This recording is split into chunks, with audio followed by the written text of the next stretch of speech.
Welcome to J Talk Raw. What's up, everybody? It's been a minute since we've done the show, but we're back.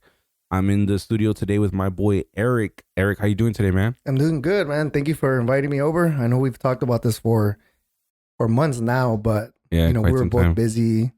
You working, we work together. So just kind of, let me give a little bit of a background, right? Yep. So my name is Eric, Eric Garcia. We were both working in staffing. Jesse was a salesperson. Well, actually, Jesse came into operations. Our last company, I was the regional manager. Jesse got brought in because we needed somebody for our Huntington Park office. He has a extensive sales background. This guy can have a conversation. Obviously, look, we're right here at the podcast.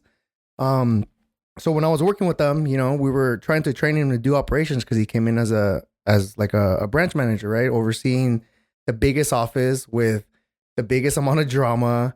So he was kind of learning as you go, but he was put in a really difficult situation. Now thinking back on it, you really needed to put somebody there that had like 20 years experience. So learning on it was very difficult. So I worked with them very, very closely because there was so much to go over, right? And he would, this guy, he'll do something and you got to correct him after. And he's the type of guy is like, well, I'll handle it this way. And if I got to get in trouble, like, I'll fix it for the next one. I'll die on my fucking, what is it? I'll die on my hill, Yeah, and he was on the hill all the time. Yeah.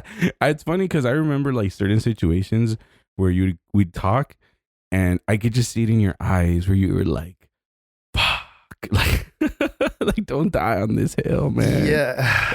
It's just because he hasn't been in the position. There was a lot of moments where for myself, it was common sense. Yeah. But on your perspective, it was just like, it's not a big deal. And I'm like, no, these little situations lead to bigger trouble later, right? Yeah. And setting the example and whatnot. And one of the ones I'll bring up that still to this day annoys me because you never understood it is when people were, everybody would have to come in at 8, and there's people that would come in at 8:04, 8:05, 8:08, 8:10, and we would mention it. Hey, like you got to write them up, man. Like there's people that are here at 7:50, 7:55, and the office opens, and this was a crazy busy office, right? So by the time you get there, let's just say at 7:55, there's already 10, 15 people outside waiting to apply because it's a staffing agency. Yeah. So the people that come in at 7:50, they're getting prepared. They see the people outside. It's like you're going to war, right? Like you got to talk to these people. You got to be active. Oh, and they're fucking waiting for you, bro. Like it used to be awkward when you're like, because the way the office is set up, it's like the parking lot. It's like it's a plaza, so everybody's waiting for you out front. Like some of these people have their trunk popped and they have like coffee or champurrado, and they're just chilling, waiting for you. So when you pull up, there's no escape. Like they're gonna run up on you and be like, "Oh, I trabajo," Yeah, and I remember that there were times where I would get there like at 7:30 and people were already outside. I think the biggest one I've ever saw was one time I got there at exactly 8, and you told me there was like 25 people out there. Oh my god! So then we had to both go out there to talk to each person because realistically we were not gonna be able to intake everybody. Yeah, and just kind of breaking down what they were doing, what they were applying for, and really just trying to get the people that we were definitely gonna send to work. You know what I was definitely good at in that perspective though, and maybe and look, to justify myself, a lot of it comes because I come from sales, and in the sales world, it's very much cavalier in the sense of like, what you got to do, go fucking do it, and if you don't do it, we'll be able to tell right away, and then you're out the fucking door. So with like the 8 a.m. thing, I remember I have a partnership. I remember there was this one manager and she was always like, you need to be in your desk by 7:45 so you're ready by 8 o'clock. And I was like, that's fucking crazy to me, being in sales at least. Because in sales, I was like, who the fuck is going to buy anything from me at 8 in the morning? Like, no one's going to buy anything from me at 8 in the morning. They're barely even getting to the office. They're not going to do nothing. Yeah. Operations is a little different in the sense that like people need, they're getting there early to be first, and then that office was just fucking crazy busy. The sad part was that like there was so many people there, but we didn't have enough work for them. Like that was fucking crazy. But what I was, my original thought was, what I was really good at was I'd get there in the morning and there'd be like 30 people outside. We're not gonna be able to take 30, right? Let's say we'd take 15. I was really good at going out there and selling them on like, hola, buenos días, ¿cómo está? You know, Eric, mucho, you know, vino otra vez, whatever. And it's like, and then they're like, you know, so when you get to the point where you're like, oh, like, ¿sabe qué? No califica, you know, you don't qualify. They're like, like, it's not as a, like, because they did go spend, some people go spend an hour there, bro, 30 minutes, you know. In the morning, yeah, standing outside. So when you tell them like, nah, like you don't qualify, you know, I can't take you in. Some people will, you know, their first reaction is like, fuck you, you know. But if you can tell them on like, oh, you know, like, damn, like I'm, you know, let me see what I can do in 2 months. They're like, maybe we go to Alameda, give me another ID, you know, like some shit like that, you know. But that was cool. Look, operations, I really wanted to learn it because I felt like I know sales so well. Like dude, I love sales. I do. Like, I realize that now. Like, I love sales. But at the same time, I had a feeling at one point of where it's like, I know it so well that it's like, let me go learn the other aspect of this bit of the business, same business. But I really found that like operations is cool in helping people. When you help people, it feels great. But it, like, I feel that, definitely, I don't know if it's my ADD or my personality, where it was like I just felt like caged, bro. It's both. It's because when you're in the office, you have to do small tasks, and you have to sit there alone. Like, you have to be okay with like sitting alone doing payroll for 4 hours, you know.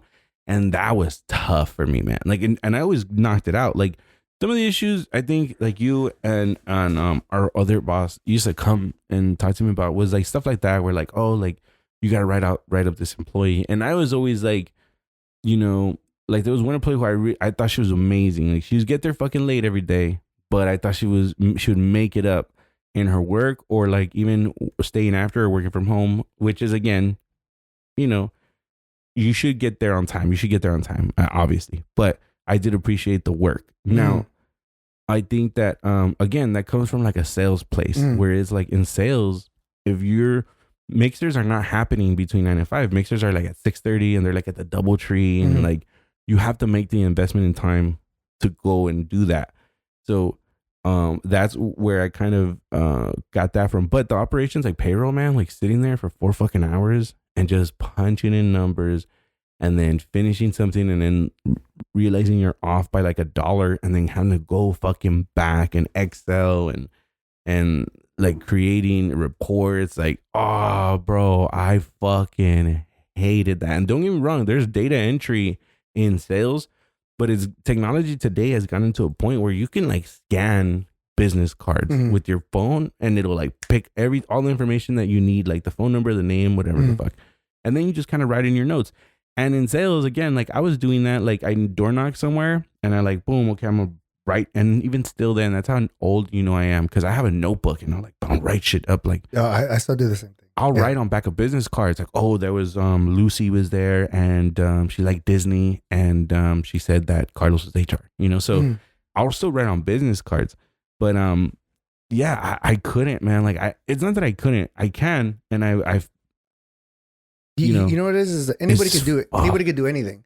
At the end of the day is how good can you do it, and is it really something that makes you really happy? Because you were doing the job, but I wasn't happy about it. You know, you weren't happy. You were doing it, and then you were happy when we'd be like, hey, go to this client side and go do this, and you're like, oh, run off like a little kid.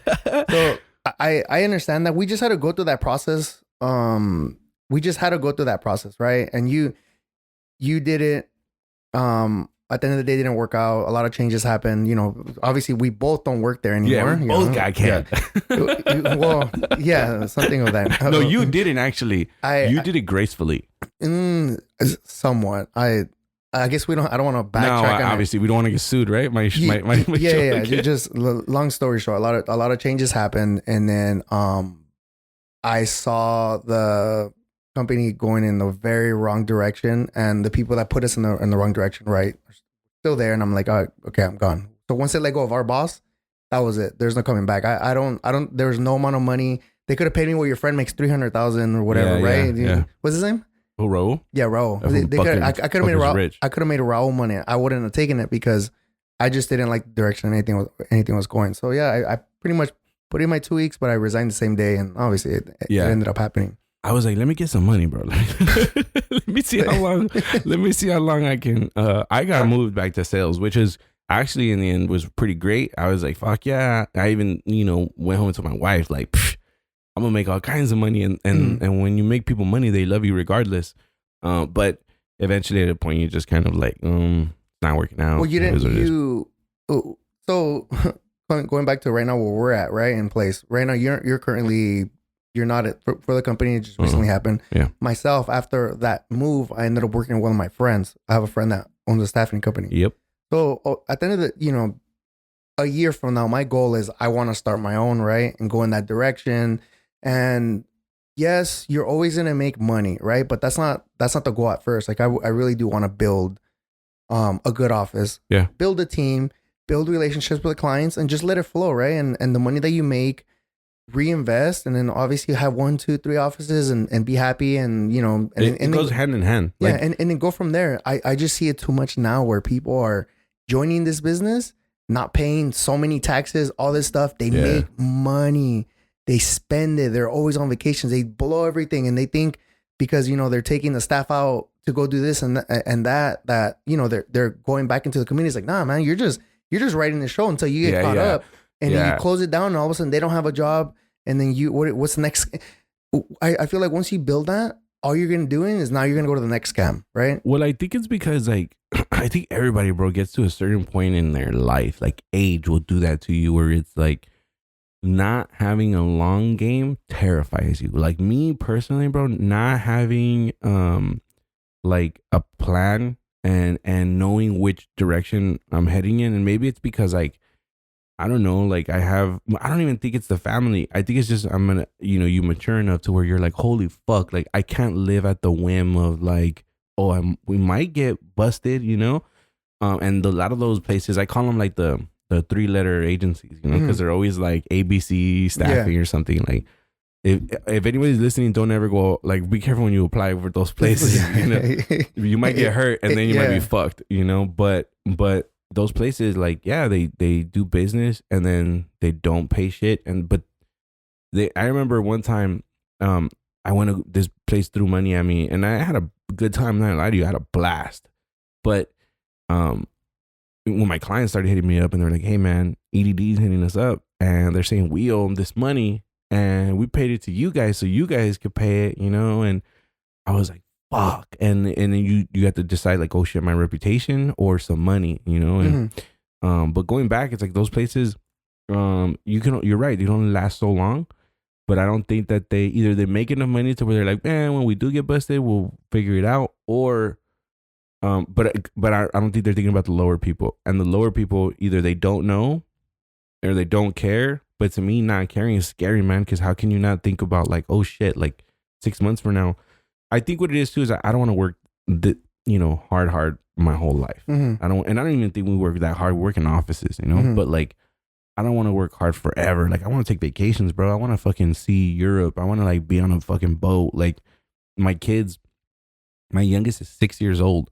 So like, it's not out of this world to imagine like, okay, me and my girl could buy a boat and then, when we're like 50, just kind of take off. So there's, I guess what you're talking about, it's realistic. You can make that happen, right? Yeah. But when I'm talking about, having your own agency and getting everything going is going from starting the agency to 6 months on the line, buying a boat, buying a new house, going and already traveling, for a week or 2, 3 weeks at a time. Like, no, it should be, you start the business, you start seeing the money coming in, and you got to put it aside because anything can happen. Or even reinvest it. Yeah, no, you're going to reinvest no matter what. Yeah. But whatever money you do have that looks like it's extra, you still put it away, right? I have a car. I have a place to stay at. I ran right now, but I have a roof over my head. Like I have everything I need. So if you start seeing money coming and flowing like that, first reaction is not going to be, oh, I'm going to go buy a house, right? And then I'm going to upgrade my car. It's like, no, you do it in the processes, right? When the time comes, if all of a sudden I start realizing, I'm getting bigger and I need a better car, okay, I'll buy a Tesla, right? Yeah, but because I need it. Something happens with me and my girlfriend where we need a bigger space or whatnot, then I'll think about the process of maybe getting a house, right? But Yeah. not pulling a freaking 50,000, 100,000 as a down payment. Right. And that's money that you need that you know you're gonna have to pay in tax at the end of the year, right? It's not like that. It's Yeah, that's you have to fucking scary. strategically do it, but live within your means, because the whole point is realistically everybody has to get a little down and dirty to start. Yeah, But absolutely. you have to make it legit after that, right? I think that like I remember, bro, like doing real estate fucking humbled the fuck out of me, because in real estate you make bank, like you make fat checks, but number one, there's no taxes taken away from those checks. So if you're not calculating in taxes at the end of the year, you're gonna have a fucking surprise, you know. And then number two, I remember like closing like a big deal, and or maybe even like two deals, and at the time, because I didn't have a license, I was getting broken off like with half, so I was getting like 6,000 here, 6,000 there. So 1 month I had like $15,000, and I remember thinking like, cool, I got this money, and I have like 3 deals in the pipeline, so I'm fucking good. Like we can, you know, I didn't go spend it, but I was like, I'm fucking good. I was already thinking about how we're gonna spend it. And then one of my deals, the lady went and bought furniture at like Curacao. So boom, the bank drops that deal because you can't fuck with your credit while you're in the process of buying a house. She was done. Number two, the second one, they changed their mind last minute. The third one, I forgot what the fuck happened, but that one fell out of escrow. So then you're left with nothing. So you don't know. Like, and they remember these deals take anywhere between 14 to 30 days to close. So you're not getting your money. So you had 15. And then you saw another 15 probably coming. Right. Okay. But then they fell apart. So then you start thinking, oh shit, like it's going to take me, you know, another maybe 2 weeks maybe a week of grinding in order to get another deal. And then that's going to close not that month, but now the next month. So it's like, at one point I had to understand like, okay, I have this much, I have 15, but really I don't have 15. I have like 4 months worth of rent, 4 months worth of electricity, 4 months worth of gas, and I gotta just pay it now, because if I don't pay it now, I'm gonna fucking spend this money. And like that experience was fucking humbling, because you feel like you're doing great, but at the same time you're like, fuck, I'm really kind of just broke, you know. And then taxes, I learned about like that year, bro, was fucking horrible, because I didn't pay any taxes on the money I had made. So at the end of the year, I was like, I had only ever got returns. So I was like, oh, cool. Like, let me go. And the lady was like, so how much did you make? And I'm all happy. I'm all, yeah. And she's like, how much? She's like, so you got to pay back. And I was like, but why? I have kids. She's like, no, it was a humbling experience, bro. How much did you have to pay back that one time where you actually had to learn? It was like 6 racks, some shit like that. Okay. That's not too bad, depending on if you really I was still under 100,000 a year. Like I was still way under that. I was but if you didn't have kids, it would have been what, double that? Oh my God. I've seen people pay like 20, like 70 racks, and then they have to work out payment plans where it's like, oh, we're gonna, and then it's like I remember this real estate agent I know, they last payment they made was like the same day they had to go do their taxes again for that fall year. Well, you're not catching up. You're not catching up, you know. It's like fuck, and I feel that sucks, dude. But yeah, I've had the benefit of like, I've always had like 5 dependents, because it's my 3 kids and then me and my wife. Yeah. So it's always worked out. Like it's always helped out at least. Yeah. You know. But now my boy, like Ra, he just fucking got to the point in the year where the government was like, oh, you paid enough taxes, so you know we're not going to charge you taxes for the rest of the year. And I'm like, 2 months ago? Motherfucker. I was like, motherfucker. But hey, man, I mean, you can look at it 2 ways, which segues into like what I wanted to talk to you about next was that $20 an hour. So I think Newsom just passed a bill where anybody who works in food is gonna make $20 an hour. It's gonna be fast food, and it has to be like a fast food chain. So small restaurants, right? 1 or 2 restaurants, or even, I don't know, burgers. If it's fast food, but they have like, I think less than 10. So it doesn't hurt mom and pop shops. No, but what's gonna hurt mom and pop shops is that, you know, instead of if they pay like $16, $17, how are they gonna get somebody if, you know, McDonald's, Burger King, why not pay 20? The thing is, we already know McDonald's already went through it, right? Where they took a lot of people off the register. So they have the machines there. Right. Now you're going to start seeing that towards all the bigger ones. So there's not going to be a lot of jobs in fast food because of that reason. They're just going to replace you. Some people even, you know, now at McDonald's, I think in the last probably couple of months, whenever I order anything, it's only through the app.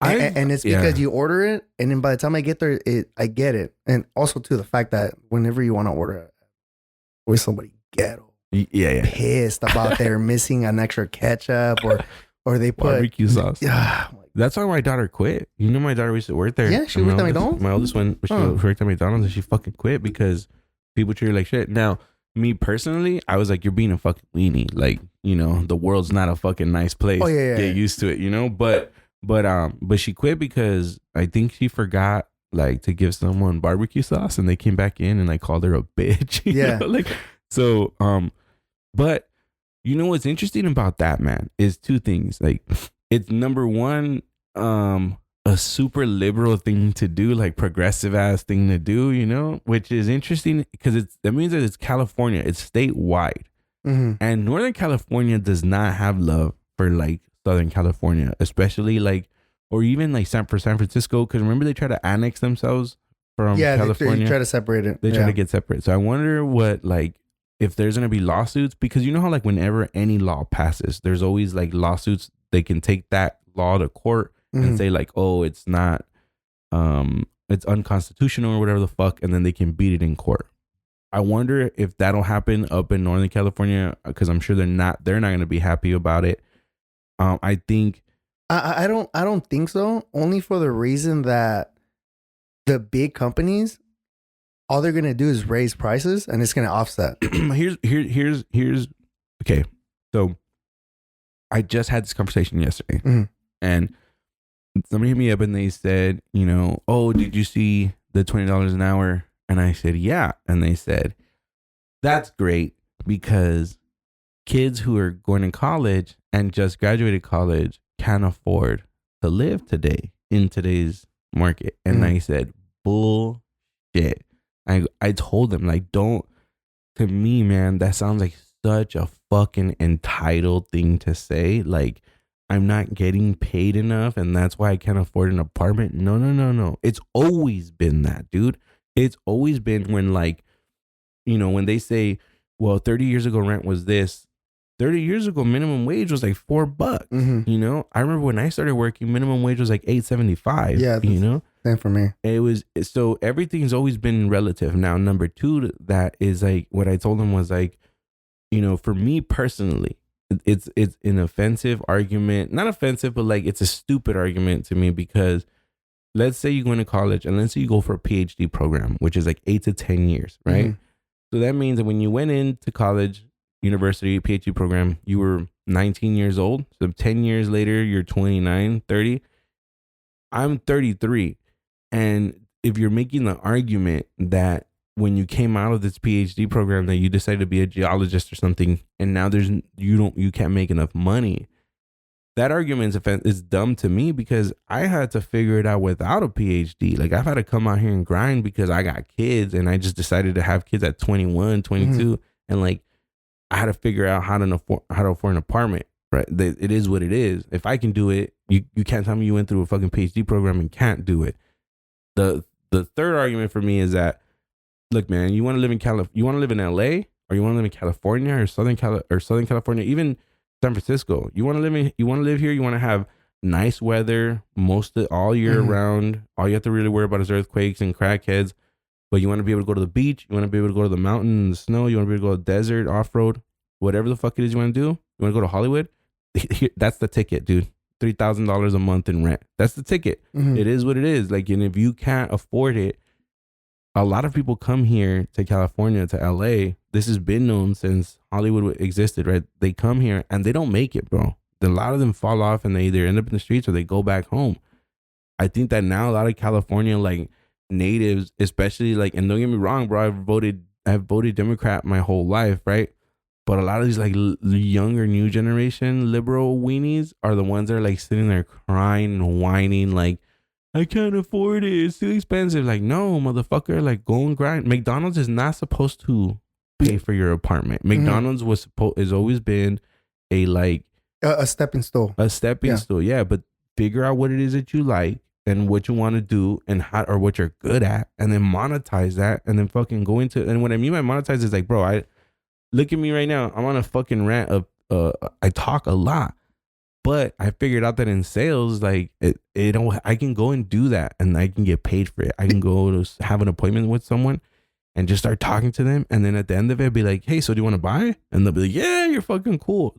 Figured that out, man. And so I feel that like the $20 an hour to give people a living wage is because you're not supposed to get a living wage from McDonald's. Yeah, no, you're not. You know, you're supposed to be it's stepping stone to your career. Or I always thought like that's the motivation. Remember when we were young, and our moms would be like, "Si no te pones las pilas, you're gonna end up at McDonald's." Mm-hmm. And that was like, oh shit, like you're right. Like I better the teachers, everybody used to, right. Yeah, you're gonna end up working at McDonald's. So, I mean, so let's just. I firmly believe that a lot of everybody growing up now they don't go through the battles that you need to figure yourself out, right? And by that I mean is, let's just backtrack with my story, right?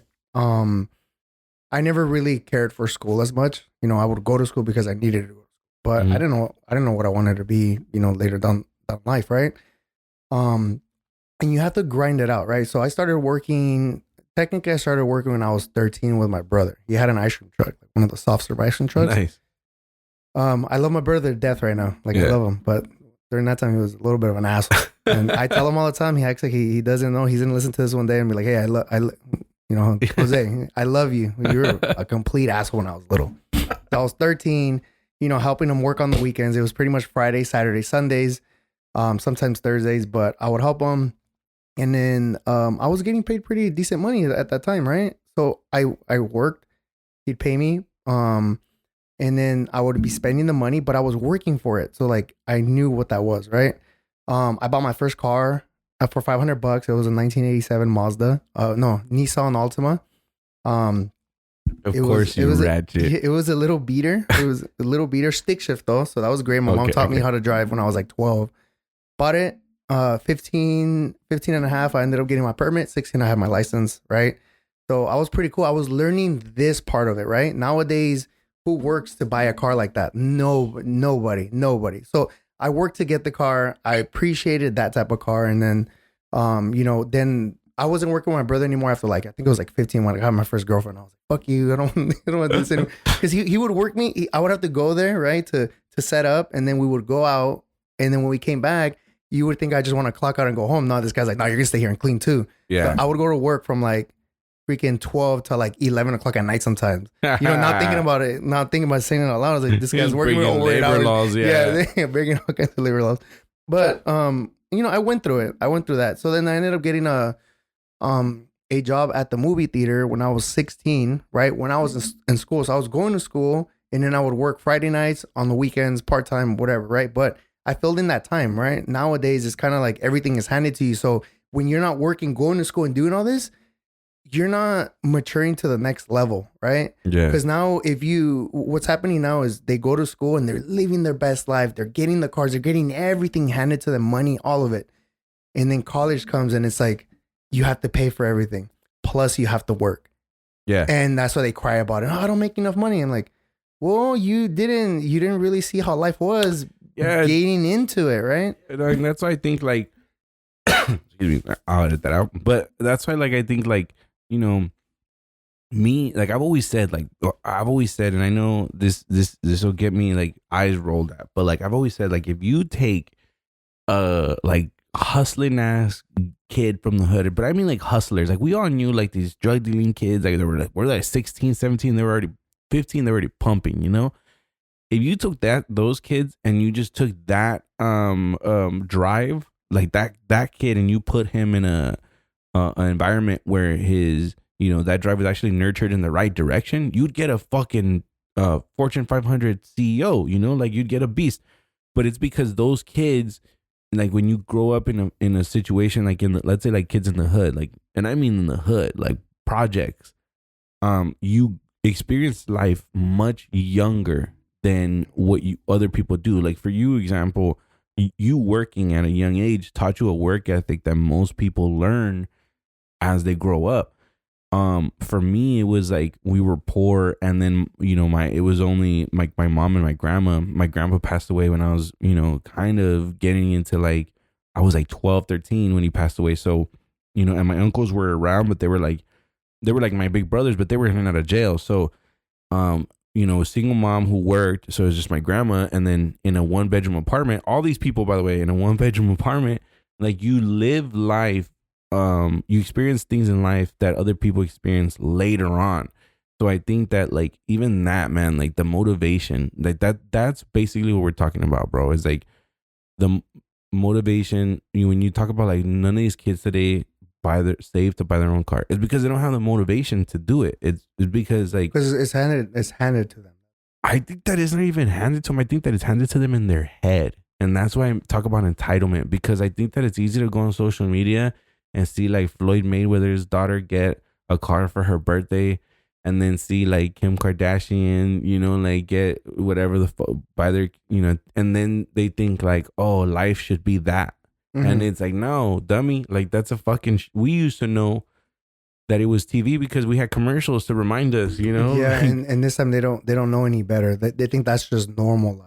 And they're going to sleep looking at that shit on their phones, like at 2 a.m, right before they go to sleep. That's the last information you process, and it's just too much. I think it's a lot, and that's what I think entitlement has it's really that whole law, bro. It's a stupid fucking law. What people have never understood about even minimum wage going up is that money's got to come from somewhere, bro. Like there's no. California can be in a fucking surplus, but mm-hmm. California's not gonna go around and give all these companies money and be like, hey, here, raise your fucking wages and here's some money. Hell no. Mm-mm. That's just gonna come from me and you. I right now with my family, my kids, right? I go to McDonald's, I'm dropping like $50, bro. Like $50 because I'm buying like Happy Meals and combos all around. Well, you gotta be smarter with that one. I know you gotta get the Happy Meals because that's what they want, but my son gets the Happy Meal. And even now, he's outgrowing that shit because he's 6 years old and he's a fucking boy. He's growing. He's a big boy. And then my daughters don't drink soda. So one of them will get like the chicken nuggets, like the 10 chicken nuggets. Mm-hmm. And then the other one will get like a McChicken and a cheeseburger. And then I'll get them large fries for both. Yeah. Some shit like that. But even then, like my combo and then my girls' combo, we're still coming out at $50. Now, let's say they go up 10%. Yeah, it's gonna be a lot more. That's to tell you, order through the app. I buy McDonald's everything 1, 2, 3 deals. If I see those deals, I'll be got some sick ass deals. 2 for $4, 2 for $5. You get a free. It's like a 99 cents large fries plus another one. Every time I go, we're in a big group. Yeah. I handle it all because I'll spend $50 and I'll feed 10 people. Yeah, 10, 15 people because you have to make it like that, especially with something like that as well. You know what I want to talk to you about? This is not even something that. Because we did notes, right? And I always do notes, but I didn't add this on. You're a big movie guy, and I love movies. So what did I tell you? What did I work when I was in high school? At the movie theater. So I'm a big movie guy, and Jesse always follows my movie ratings. Yeah, I went away from it. I used to do it where I used to rate it, so then people would be like, "Oh, I'll go to the movie theater," and I went away from it. But I ended up joining. That's how I use you. I ended up signing up for AMC. Well, I'm not sponsored by AMC, but maybe the AMC A+ Stub members. The StubHub, or the Stub, I saw that. $25 a month, and you get to watch 3 movies a week. I love it. So I'll sit there and I'm like, what am I gonna watch, right? But when I was working at the movie theater from 2007 to about 2009 or 2010, I watched every single movie that came out in theaters because I had nothing to do. Damn. All of them. And that created in my mind like a space where, I love going to the movies because you can sit there and for 2 hours, you don't touch your phone, you do nothing, you're just focused on the movie, you're living in a different world. Compared to watching it at home where kids are running around, somebody calls you, somebody knocks, somebody gets up to go get something and they make a lot of noise. I hate that. Yeah. I hate when I'm watching a movie, especially, and they get up and go, and like it feels like you're completely disregarding me watching the movie with you, because now I have to consider like you fucking missed this part, and like I don't and I think about that. I'm like, or they pick up the phone and they're looking at Instagram. I'm like, in my mind, I'm like, why are you jumping on Instagram right now? Like, we're watching a movie. Somebody sent you a message. Can't you check that later? Right, we're watching a fucking, like, this is an experience I'm having with you. Like, you know, yesterday we were watching, it's funny, I was watching. My girlfriend listened to this. She's gonna kill me. She's like, oh, that's how you really feel, huh? My girl knows. I fucking tell her. Because like last night we were watching The Alamo, which is an old movie from 2004. And in the beginning, it's one of those movies in the beginning, it has like, it says in 1817, the Alamo was built. And you have to read it to understand. No, you had to read it to understand it. And she fucking gets up to run to do something. And I'm like, fuck. And I paused it. And I'm like, did you read it already? Because I'm going to play it. Like, that was, I was like upset. Like, you're going to fucking miss a critical moment. And then you're going to be like, where the fuck is it? And they ask all the questions. I'm like, you have not been paying this. What have you been doing in your mind the last like 20 minutes? Or you know what I'll do is that like, I'll fucking, I'll get, because number one, let me explain it. I fully enjoy the experience of a movie at the movie theater. Even more so when the directors and like the people who make the movie, like Martin Scorsese, bro, that guy sets up an experience. He knows that it's an experience when you go, so he makes an experience for you. Like, I appreciate movies where you have to pay attention to like the underlining of the scene, because the director was trying to give you a message, like, oh, like he put fire in the background and the guy's going through something tough, and it's to signify like he's going through hell. Like, I love that shit, and I pay attention to all this shit. But my girl will go, and after we get out of the movie, I'm like, damn, I really like that scene because I think it was like signifying this and just trying to tell you this.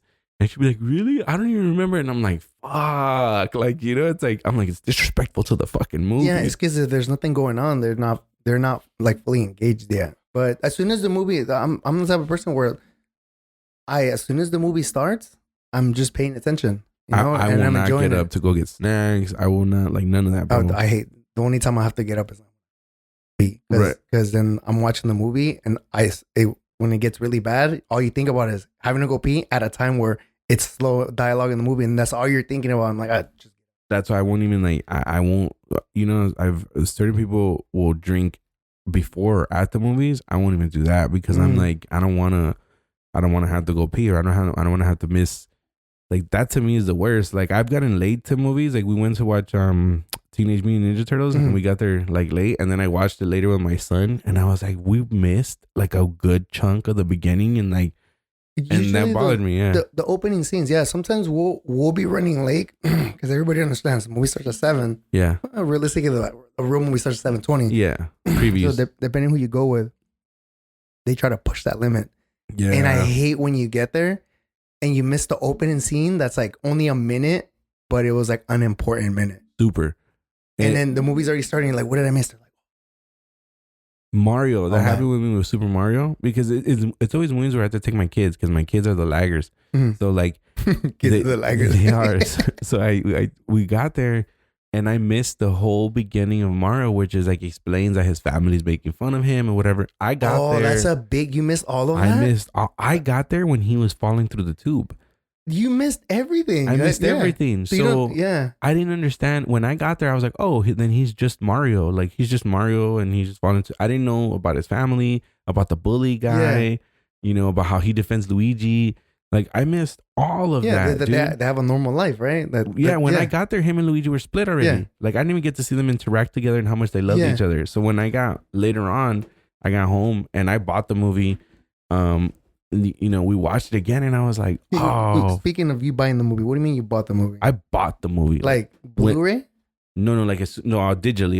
Yeah, because I have Movies Anywhere app. Yeah. You ever use? You know? I've heard of it. I don't use it as of right now. I'm kind of more of, and it's good for them, good for the studios, right? I don't really buy a movie anymore. I'll just rent it again because I know I'm gonna watch the movie maybe once or twice again later. I'd rather just give whoever it is $5 again. No, I'll buy movies that I know we're gonna watch like repeatedly, like that. Okay, so like Super Mario is one because I'm a fucking nerd, bro. Like, I love video games. I love Star Wars. I love like shit like the retro technology, shit like that. So like Super Mario, I have a Super Nintendo and an original Nintendo at my house right now. Not because I've had it since I was a kid, because when I started getting some money, I'm a fucking nerd and I bought them again, you know? Yeah. So like when Mario came out, I was very skeptical. Like I was like, let me see what if they don't fuck up my childhood memories. And then I watched it with my son and he enjoyed it because it was cool, because it's from the people that make Minions. But I enjoyed it because it was just really like, it was legit. It was they did a great job of incorporating the storyline, but making it a real life type of storyline. Because you were thinking, is it just going to be a video game? Yeah. It's like, no, they have a life and they got pulled into. And then Easter eggs for me, like Diddy Kong, because I played a lot of Donkey Kong as a kid, and like seeing Diddy Kong, he's there, but they don't include him in the main story, and I was like, oh, but I know who that is. And then Donkey Kong being Seth Rogen. That was absolute greatness. They did such a perfect job with the movie. He did the same thing for Lion King, where I think the live action Lion King, I thought like it had a good idea, but it didn't work out. And I think because people were so close to like the cartoon character as Lion King, but Seth Rogen comes in as Pumbaa and just like does a great job. Yeah, and it's like, fuck, that guy. You love that character, and then all of a sudden everything just goes together. Yeah, that guy's good. So let's come back to, and I'll tell you. So I do buy movies, and some of the movies I bought is Super Mario, The Exorcist, Goodfellas, the Godfather series, and a Tombstone. And I think, I don't know, I think because I got it for free, it was like There's Something About Mary, There's Something About Mary, Independence Day, and Man on Fire. That's my like that Movies Anywhere collection, which means like I can watch on Xbox, my TV, wherever the fuck I want. But like The Exorcist, I like that one I bought because it's like the Goodfellas, it's a classic. Like The Exorcist, the original one, right? The original one. Have you seen the new one? Yes, so I bring it up because I want to ask you, I want to talk to you about the new one. Okay, so I saw you put it was a solid watch. You gave it like a 8 or 7. 8 out of 10. Yeah, 8 out of 10. Solid watch. And I'm not comparing it to the original, okay? Because if you compare it to the original, it's probably a 5 out of 10. So just think of that, because I'm thinking about it as a new movie, as a whole for you to go watch.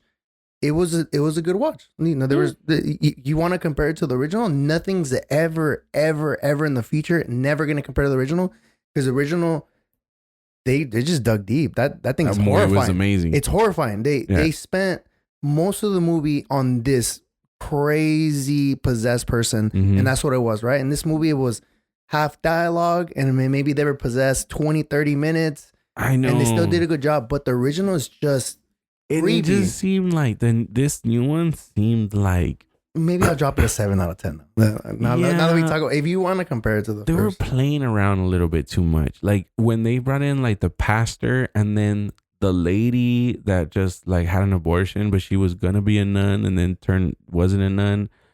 She gave up halfway through the exorcism. She's like, the demon's like, you killed your babies, and she's like, fuck it, and she closes their book. You know? but they did a good job, because and then the voodoo lady, they brought that story, they brought all those little storylines into it, right? Yeah. And then in the exorcism, all of a sudden, like, you find out the truth about her and truth about the dad. Like, everybody's just like, everybody's sinning, and then spoiler. Well, listen, we're gonna, if you haven't watched it, skip 10 minutes ahead, I guess. I don't know what the fuck to tell you. Just like 2 minutes. 2 minutes. I love the fact that somebody actually had it. You like that? I like that because it tricked you. It made you make a choice, and you thought you made the right choice, and boom, like the person they actually chosen. Yeah, but I also thought it was like a fucking like Hollywood progressive bullshit that like, it was like, let's kill the white little girl. Nah, I didn't think. I was not thinking about anything like that. I was just thinking of more like, white people are always going to choose themselves, and this is what you get. Now you got to live with your choice. So that was I was telling my wife, like, okay, here's my issue with it, okay, and maybe I did go into it thinking too much about because how much I love the original. Like, yeah. I really like the original, and I come from a family, bro, where like my grandma, if she found out we were watching The Exorcist, she would be pissed, because she would be like, le están abriendo la puerta al diablo, you know, and like, she's hardcore Catholic, you know. So I think that growing up Catholic, bro, and like I don't know if you grew up Catholic at all, but like when you grow up Catholic, you get taken to mass, and these churches are fucking huge, bro. High ceilings, and like a realistic Jesus on the cross with like blood coming down his side and like blood in his hands. Like, it's fucking traumatizing as a kid. And you're sitting there, and then they have like rituals. They feel like rituals when they're like, yeah, you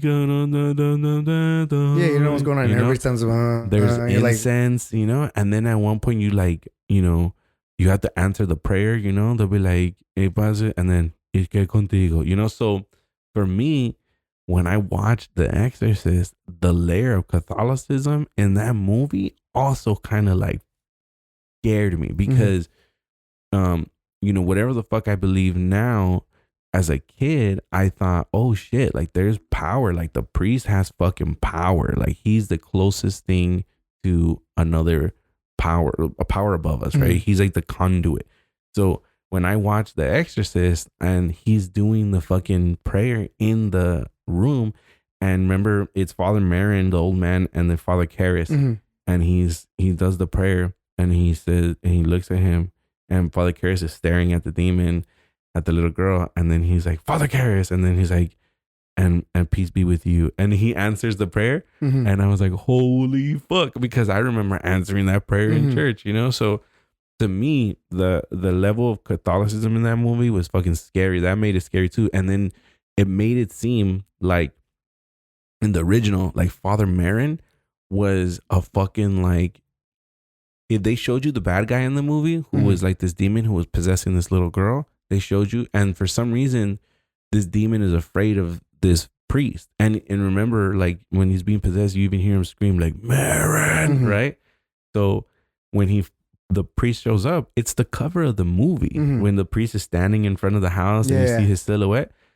To me, again, because I analyze, like I watch him win, I'm like, okay, this is what they meant. To me, seeing the silhouette, him standing there, and then they show the demon and he knows he's coming in the house, it's like, oh, now you're in for it, motherfucker. Like if that's the bad guy, this is the good guy. He's our superhero. He's coming in. He's gonna defeat, you know, this demon. And like it made him seem like, oh shit, you know. And then he comes in and he's like, oh, you know, he's a serious man. He kisses his like little priest thing, and then but he's human because the lady's like, oh, you want some coffee? And then she's like, Father, would you like some brandy in that? Like, to me, all these little things like made the movie, it sucks you in. It's the experience, right? It sucks you in. So then to me, like this one, and then again, look, there's other Exorcist movies that have been made after The Exorcist. Like The Exorcist, the beginning. I don't know if you saw that one. It was like a prequel, right? That one was fucking good too. It was good, but like I told you, if you have to, when they start making the movies, you forget about the original, because the original was so perfect. Right. Like it was absolute perfection that you're not gonna be able to top it. Also because it felt like an original real horror movie, right? Because if they remake it exactly the same now, it's gonna look too I don't know, 3D, too real, and the way it was filmed was just. I feel like this one though, horrific. The acting was even kind of insulting to me from like the pastor, you know, like the white. You seen the white guy, the skinny guy? Yeah, they didn't. Are you talking about the original or the one now? No, the one now. Okay, the original one, it was just the two priests and even the cop. Remember the detective, the old man? I thought he did a great job in that. Well, they didn't have too many characters in the movie. It was everybody played the part just enough. Right. That's it. And then also, I took not offense, but like, I think it was offensive to the original formula of the movie to make the priest such a pussy in this one, the new one. He is a fucking huge pussy. Well, it's because think of it like this, right? When the movie came out, the original one, it was each Catholic person or each priest was running his own show, so they didn't really show him having to ask permission to do this. It was just you have a person that is possessed and you send the best. Yeah. In this movie and how it is nowadays, from what it looks like, is they try to dumb down Catholicism a little bit, right? Well, but we've seen everything. I'm assuming it's true where if you're gonna go do something like this, you have to go ask for permission for the Vatican. Yeah. And it seems like now in this movie though, it is much more 2023 where they're like, maybe you should take her to a psychiatrist because we don't want to fuck with that because we don't want to. It seemed like they were worried more about liability in this movie. You know? That's what it is. 2023, right? Yeah, but the priest liability. Yeah, we don't have the workers' comp. We're not gonna be able to insure her death. So, and like, but the priest seemed like such a fucking pussy in this one. And I'll tell you something else. A spoiler, okay? Skip it forward 30 seconds. But the priest gets killed on camera on this one. His neck gets twisted all the way around. Okay, that is a nod to the original Exorcist because there's the person who dies in the original Exorcist is the director of the movie that the mom is working, remember? And that she comes home and then the windows are open and then somebody comes in later on, tells her like, oh, did you hear about he died? And then the detective, that's how Father Karras gets involved because the detective goes to Father Karras. He goes, did you hear about the death? And he goes, yeah, he fell down the steps. And he goes, yeah, sort of. But when we found him, his neck was turned all the way around. And he went to the priest because there had been, somebody had painted tits on the Virgin, I think, at the church. And then the detective thought maybe there was a satanic ritual connection. So he was like, would it be possible? Right. That's how you put those two and two together. So in this new one, right, they show the priest, his neck turns all the way around, right? They show it. Okay. To me, you know, Scarface, let's say Scarface. Okay. And I'm bouncing around because I love movies. Scarface. The only time they call him Scarface in that movie is when they have him in the shower and they have the other guy tied up. Remember? And he goes, ahora sigues tú, cara de cicatriz, you know? And he tells him, where's the money? And he starts cutting the guy up, right? They never, ever show the guy getting cut up. They don't show you that. They show you the blood. Right. They show you hints. They like suggest it. They let your imagination run wild. Like you imagine that guy getting cut up, but they never show it. In the first Exorcist, they never show anybody getting killed. They don't show the old man, how the demon kills Father Merrin, because he does die in the end. They never show how the guy got his neck twisted the first time around. Even the priest who jumps out the window, you kind of just, the camera is like on some.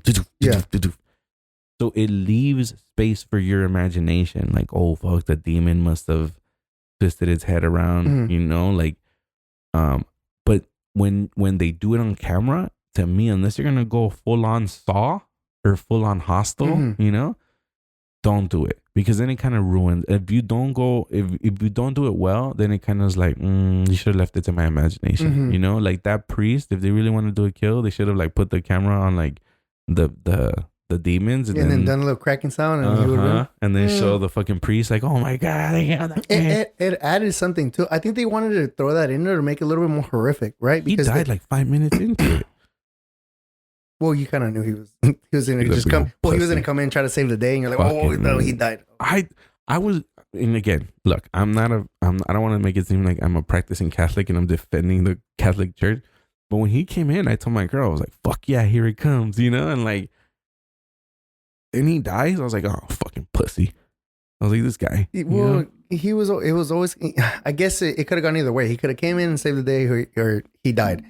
I like the fact that he did die. And I like the fact that how it ended. It didn't end in a good story where everybody got saved. I like it when it's left like that in a manner where it's like, well, you made your choice. And somebody suffered, right? Like, okay, like so when the endings are not good, and it's like. So let me tell you my issue with that. So, in the original, right?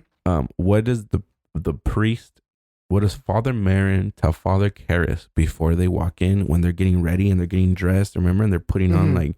You're gonna have to. I haven't seen the movie in a long time. What he does. So Father Karras is putting on the white, you know, as a secondary priest, and then the other priest is putting on that like purple thing that goes around them and the one that they kiss, you know? So he kisses it. He's like, and then he's like, I will read the first and you will be my response. And he's like, whatever he says, he is a liar. Don't believe him. Don't listen to him. He's a liar. What he wants to do is throw you off. That's the rule number one, you know? And maybe I'm going to like, fucking Scream like that guy where I'm like, there's fucking rules to these movies. But like rule number one, and then Exorcist the beginning, he says it again. The guy says, he's like, the devil is a liar. And then again, in traditional Catholicism, we know the devil tried to tempt Jesus when he was out in the desert, right? Like they told us this story when we were kids. He's a liar. So in this movie, like, when he's saying like, and the demon is like, choose, I'm like, duh, he's a liar, you know? And I'm looking at my girl like, when the dad does the stupid thing he does, I'm like, what? Hello, Dick. Rule number 1. Like, nobody told you. Like, why didn't the priest say it? The pastor, like the lady. That too, I had a problem with the lady. I was like, why is she part of this? Like, they just kind of pulled her out of nowhere. Like, you know, she was a nurse who was kind of like stalking. But she was a nurse that all of a sudden lives next door, that has her own problems.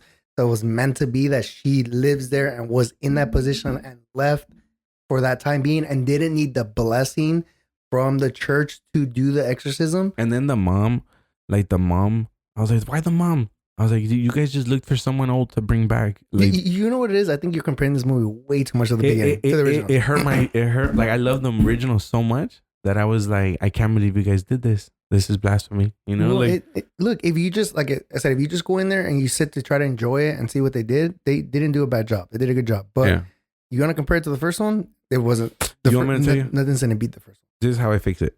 I'm going to tell you how I fix the movie. All right. You stick to the same thing, right? 2 little girls, they go out into the forest. The little girl misses her mom. She's trying to talk to her, right? Whatever. So they get in contact with another side. They go missing, right? And they get possessed. You don't include, you do include the pastor. You don't include the voodoo lady. I thought she was unnecessary, 100%. And then the lady, the nun, instead of her, or no, you do include her, but she is the nanny from the very first one. I thought they should have made her like, oh, you know, she works in the hospital now as an old lady. And when she sees these little girls going through this, she approaches the father and she's like, I've seen this before. You know, I worked for this actress in this house and I saw her daughter go through this. So that's how she gets in. Let me put you in contact with the mom. Not this book tour that the mom tried to fucking go and try to find demons. No, like, she's still a retired actress. Never talked about it because at the end of the first one, remember, she was like, I don't even want to bring it up to Reagan. She doesn't remember it. Leave it alone. So she continues that. But the lady comes to her and is like, hey, you know, I haven't talked to you in all these years, but I just saw this family go through this. And I think maybe you should at least talk to them. And then through that, okay, the priest, that instead of having the pussy priest, you have the original, remember the original movie? Father Karras is dead. He died actually after making the first Exorcist. He died in real life. But remember in the end of the movie, Reagan sees the other priest who is like really good friends with Father Karras. And she like recognizes the what do you call it, the white part of the collar, and she goes up and hugs him. And that to me signified in the movie that like she didn't remember, but she was in there when her body was possessed, and she must have saw like that collar as a signal of light of saving her, you know? So she recognized it, she hugged him. She doesn't know why. Her subconscious just made her feel safe, hugs him. So you bring him back as an old priest, and now he's Father Marin. Now he's the old priest, and now he has the chain that was on the original. Yeah, the original. Right? And then you have him do the exorcism, but just him. And maybe another younger priest, but you don't include the whole family because in the original, the exorcism was only the priest. Yeah. You know? And I think that you also they did a good job of like including the Vatican when they were like trying to act. But to me, that scene was overacted too, bro. Where they were like, you don't understand. I've never seen the pain, you know? And it's like, shut the fuck up, bro. Like, and I would have wanted the demons to be raw. I would have wanted, because in the first one, bro, you know, that demon is fucking wild. Like she's stabbing herself, and that's why I told you nothing's gonna compare to the original. And you're trying to make the second one. Because I know I couldn't make it dope. I know, but you're trying to make the second one to like the original. Remember, it's not 1970 anymore. It's 2023. Yeah, this is kind of how it would have probably happened. I would have had the demon scream some wild shit at the priest, like, I know what you did to those little boys. Yeah. You know? Some But then you wild. gotta get some back. You gotta get some background story. Usually they're yelling something, but something that really did happen legit. Dude, like in the first one, when she's all, do you know what your little girl did? Do you know what your little angel did? And it's like, oh fuck, like that, bro, is like, bro, I remember that movie was a punishment to me. Like they used to tell me as a little kid, like I was like 6, 5 years old, they'd be like, si no te portas bien, te vamos a poner, te agarra la exorcista, you know, and they would put that shit on, bro, and I'd be like, no, you know, but that shit was fucking terrifying to me. It was like I said, it was made so perfect that nothing will compare. And there's movies that they've done where it's a decent watch. I think on Netflix I watched the Pope. Oh Okay. yeah. The Pope's Exorcist with the gladiator guy. Yeah. I thought it was decent, you know, like a good watch, Russell Crowe. but it's not like you walk out of it, you're like, that was good for now. Like movies that are made now. Yeah. But you just can't compare that original, real feeling to the original one. The Catholic Church, like back then, 1970, talked bad against The Exorcist about how it was like a demonic movie. Like to me, you know what kind of was not came close, but was a good scary movie to me was The Conjuring, the first one. Yeah, and it's good, and they've done good with some of those movies. Mm-hmm. Yeah, they've actually done good with some of the movies. Some of them are kind of a little bit of a hit or miss. Some are a little bit better than other, but they're keeping the series pretty well. I think the most recent one that I really liked, and it's because of the ending, was Hereditary. I haven't seen it. Is it good? Well, yeah, watch it. I think it's on HBO Max because I was with my girl yesterday, and she barely watched 28 Days Later. Oh, it's so good. I loved it, and she's like, "Oh, it wasn't that bad." I was like, "You don't understand. Like this could happen. That's what makes a movie worse. Oh my god, yes, it could happen in that manner." So we watched that, and I'm like, "We're watching Hereditary next." Hereditary, I don't even want to ruin it. I'm gonna watch it. But just know it has an ending that's not like, oh, it's gonna end at a good note. No. Have you seen 28 Weeks Later? Yes, I'm gonna watch that one next, probably this weekend. The thing is with her is you rent something like on Amazon, you get 48 hours. Yeah. If I would have started it yesterday, she would have been asleep 30 minutes in, and then try to go watch it today. I'm like, hey, we only have 12 hours left. Yeah. She's gonna be like, oh, watch it. So I'm probably gonna watch that one over the weekend. Did you watch I think it's called Killers of the Summer? No, I want to watch it. You watched it already? I watched it. Was it fucking great? So I saw that it was 3 hours. It doesn't feel like it. I'm okay with watching 3 hours. Mm-hmm. But she also has the AMC pass. And what's great about that pass is we can pick movies for each other. We're part of the members, right? So you pay 25 and she pays 25? Yeah. Okay. And then if I want to go to the movies, it adds you to an entourage. So I can pick a movie and then pick for her and already get her ticket, and she can do the same. Nice. So I want to watch it, but I have to watch it with her like at 10, 11 a.m. when she's up and can pay attention. Yeah, it's kind of harder. We watched the Oppenheimer at 7 p.m. On a Friday night, and she got there and she was all like watching it. It was a lot of dialogue. Believe. Like towards the end of the movie, it was like nodding off, and I'm like, it's about to end. Like, you won't believe what time we went to watch it. It was like 10:30 at night. Yeah. Well, you're a little bit different. You're crazy. Like well, you're a little bit different, right? Like if you know you're gonna watch something like that, you better be active. Red Bull. Yeah, Red Bull or something. Yeah, something that gives you wings, but you're staying in place. You know, but fucking look, I loved that movie. It's Scorsese. You know, it's Martin Scorsese. He's a fucking genius, and Leo does a great fucking job in that movie. And it's not because it's not because he has to oversell it. It's because he has to undersell it. And you'll understand when you see it, you know. And he does a really good job of doing that and not making himself the star of the fucking movie, even though you know he is. The whole story, bro, is just fucking amazing. That it's just a true story. It's fucking crazy. It's just crazy good.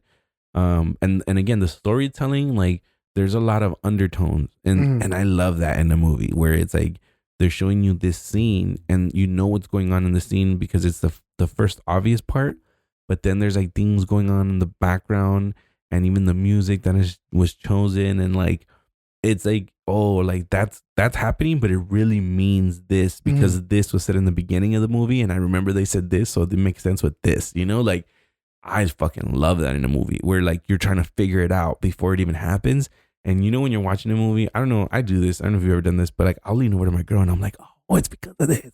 No, I do that too. I do that too. And then she's like, oh, she connects the dots. Like, I don't know. She's probably doing the same thing. She's like, I would hope so. My girl tells me like, dude, I know what the fuck are you? I didn't even, she's like, I didn't even remember that. But I'm like, yeah, it's because of this and that, and that. And I'll whisper like, watch, it's gonna be this.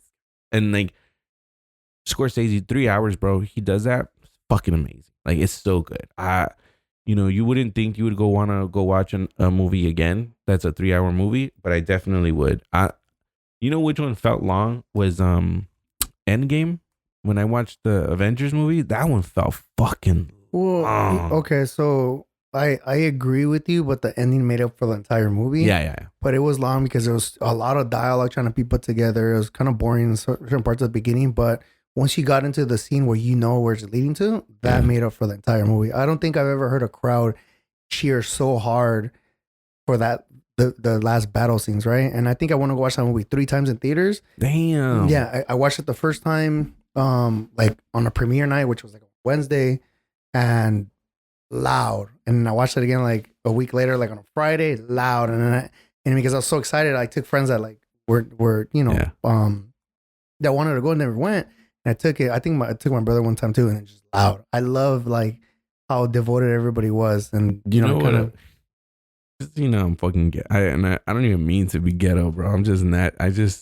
But I went to go see NWA at Southgate theaters, and that shit, like the whole fucking movie was loud. Like people were fucking like, and it was loud like in parts where like I don't think you expect it to be loud. Like when Snoop Dogg is doing nothing but a G thing, and they hear like the beat, everybody was like, "Ah!" And I'm like, shut the fuck up. But that's just Southgate. If you ever go on Fandango, if you ever can't find a movie near where you're at, all you have to do is look up Southgate, because no one, like, there's always fucking empty theaters at that cinema. And I don't know why. It's a beautiful fucking theater. What is it?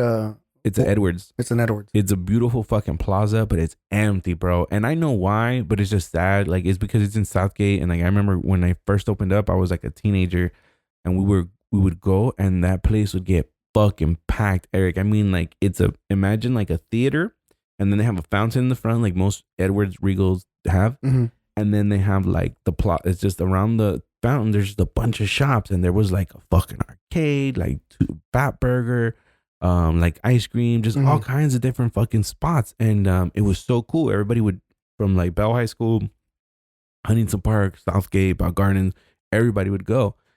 The problem is, and when you have all these people from all these different neighborhoods there, it would get into like fucking fights, and like that just started happening. So little by little, certain businesses started leaving, like Fat Burger left, and all like the little bit shops in the plaza left. And it's now you go, and it's just all empty. Like all the fucking shops are for lease, and it's just Edwards. So, and when you want, and they have a huge fucking like multi-parking. Sad, bro. It's like has the potential to be an amazing place, but it's just empty as fuck. If you ever want to go to movies and you can't find tickets, well, I live in Ontario, right? And in Ontario, you have now that I have AMC, they built a brand new AMC right there at the Montclair Mall. Oh yeah. So there's a Montclair Mall, and then I have the Ontario Mills Theater, which is like 30. It's 30 theaters in there. So no matter what, they play old movies there, new movies, everything. They play everything there, and then I have Victoria Gardens. So no matter what, I'm always able to get something. I have AMC like down the street from my house. Like it's not walking distance, but I live in Norwalk, and the AMC in Norwalk is big, and I love that AMC does that. They'll do like throwback days, and they'll do like that's something that Scarface, and they had The Matrix. The Matrix. They bring random ones, and it's good because you watch them and you're like, damn, like it's a good movie, and it's even better experiencing it again, right? I just watched Nightmare Before Christmas. Oh yeah. One of my all-time favorites, and I watched it and I felt like a new movie, bro. Just because of how it was 3D. The 3D effects they were okay, but like we sat in the back and it was just the sound. So I watched that at El Capitan in downtown, or is that Hollywood? I think it's Hollywood. It might be Hollywood. Yeah, it's Hollywood, and they had just bought Disney had just bought the theater, so. They did Night Before Christmas, and I got to see Night Before Christmas in Tron, but they do both of them in 4D. So 4D means that And it's not just you wearing the glasses and them coming 3D, but you feel it at some point. Mhm. So in Nightmare Before Christmas, what they did was in the beginning when it's the intro and they dropped in their spiders because it's still Halloween in the beginning. Mhm. They blow like air from under your seats, and there's like strings hanging, so it feels like spiders hitting the bottom of your legs. And then when the Christmas part starts, when he lands into Christmas land, they drop like white fake snow everywhere, and they blow the AC really cold, so it feels like it's snowing and stuff. Yeah. So that was really cool. And then Tron, and I'm talking about the original Tron. Oh, the original, not the ones that they recently made. The recently one was fucking amazing too. It was good. No, it was. That's what I'm asking. That one was. They did a fantastic job on that one. Great job. Yeah. But I went and watched the original at Al Capitan, and what they did is that, and I like the original one too. But when he's playing the games, they shot lasers. They're shooting lasers throughout the fucking theater, like, and I mean, not just like fucking little lasers, like fucking mean ass lasers. It was fucking dope. What I want to try is my sister sent me.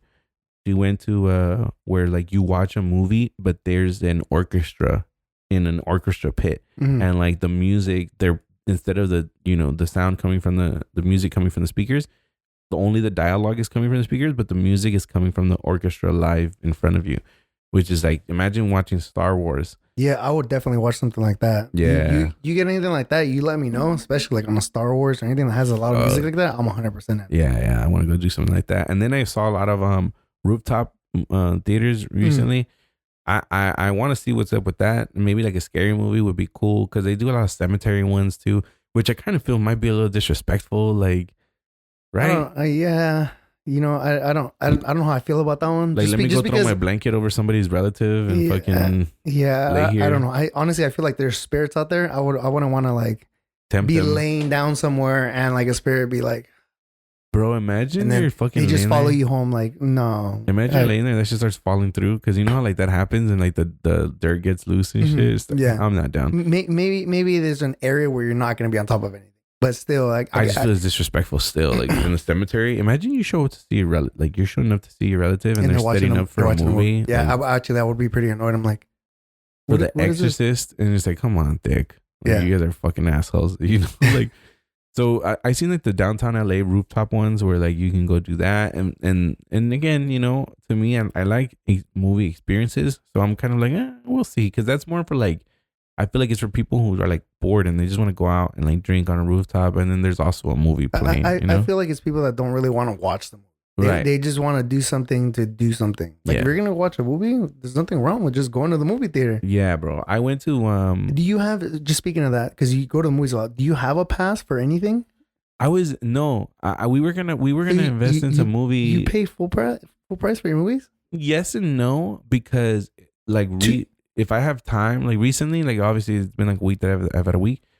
We went like during Wednesday, and when AMC does like 30% off tickets. Yeah, they also do half off like on Tuesdays. Yeah, Tuesdays, all the movie theaters do like half off. Yeah, so I would do that stuff like that, and then yes, I'll pay full price if me and my girl sometimes we'll just be at home, and it'll be like, oh, like, we want to watch a movie, and like instead of like going out, like, oh, you want to go to a bar or a club, it's like, just want to watch a movie. Like when the new Exorcist came out, we were waiting for that, so it's like, let's go watch that. The Scorsese one, we're waiting, so it's like, yeah, we'll go, and then it'll be like once the kids are gonna like knock out, we're gonna take off like 9:30 and 10, go watch a movie, something like that. So yeah, and then it's like fucking 20, no, like probably like 18 bucks, yeah, $16 a ticket, and then plus, I don't even think now, bro. Honestly, I used to be the guy that got like popcorn and candy, and I don't do none of that shit anymore. Yeah, that's another $25. You know what I really get? I really get some food on the way, man. Yeah, I sit there. And that's what we do now. Yeah, like we'll get food, and we just this last time. We got food and just fucking kicked it in the parking lot. I think we got like 8 like Jacks, and then fucking that was it. Like got down, and then I think my girl even snuck in candy because she could, and I was like, fuck it, whatever, I don't care. But I was like, just into the movie again. The Scorsese movie was fucking dope. But yeah, we'll pay full price. We were gonna be there was a movie app that came out. It was like Movie Phone or some shit like that, and it was a company that went bankrupt like the first year. And I think we were gonna subscribe to that one, and we just didn't because they went bankrupt, and we're like, fuck, then that must not work. Because I think they were too good to be true. They were like $40 a month, and you get like, I think it was like fucking, it's like 4 movies, 5 movies, or like 1 movie a week. And it was any theater, some shit like that. You can still do that. I would imagine that would work if you live in an area where you have both, right? Like for me, you get both, and you just pay the $40. Yeah. And you can go to any theater. It would work, but at that point, you start to find out your favorite theater. Yeah. You know, if anything, I prefer AMC because they usually have more recliner seats and it's more comfortable. Yeah, I like AMC. I used to like Edwards Regal Cinema, but I figured out that that's when I was young and a little more hood, because the reason I liked them was because when I was young, bro, I'm telling you, I've always liked movies too. So I used to go to Edwards in the one in off of Carson, off the 91. I would go like at 10 in the morning, like 11, and then there's no like chaperone guarding the doors. There's also no seat arrangement or anything like that. No, so I would just hop movie to movie. I would watch one movie, and like I'd watch like 3 fucking movies in a day. And then my mom used to work at the Sam's Club in the same plaza. So when she was gonna get out late, and she would have me when I was even younger than that, she would just drop me at the movie theater and like leave me in the movie theater with like, you know, $20 for food or whatever the fuck. And I would just fucking be there, bro, just watching movies like all fucking day. Yeah, I did the same thing before I was working with them. We'd watch one movie and then watch another movie.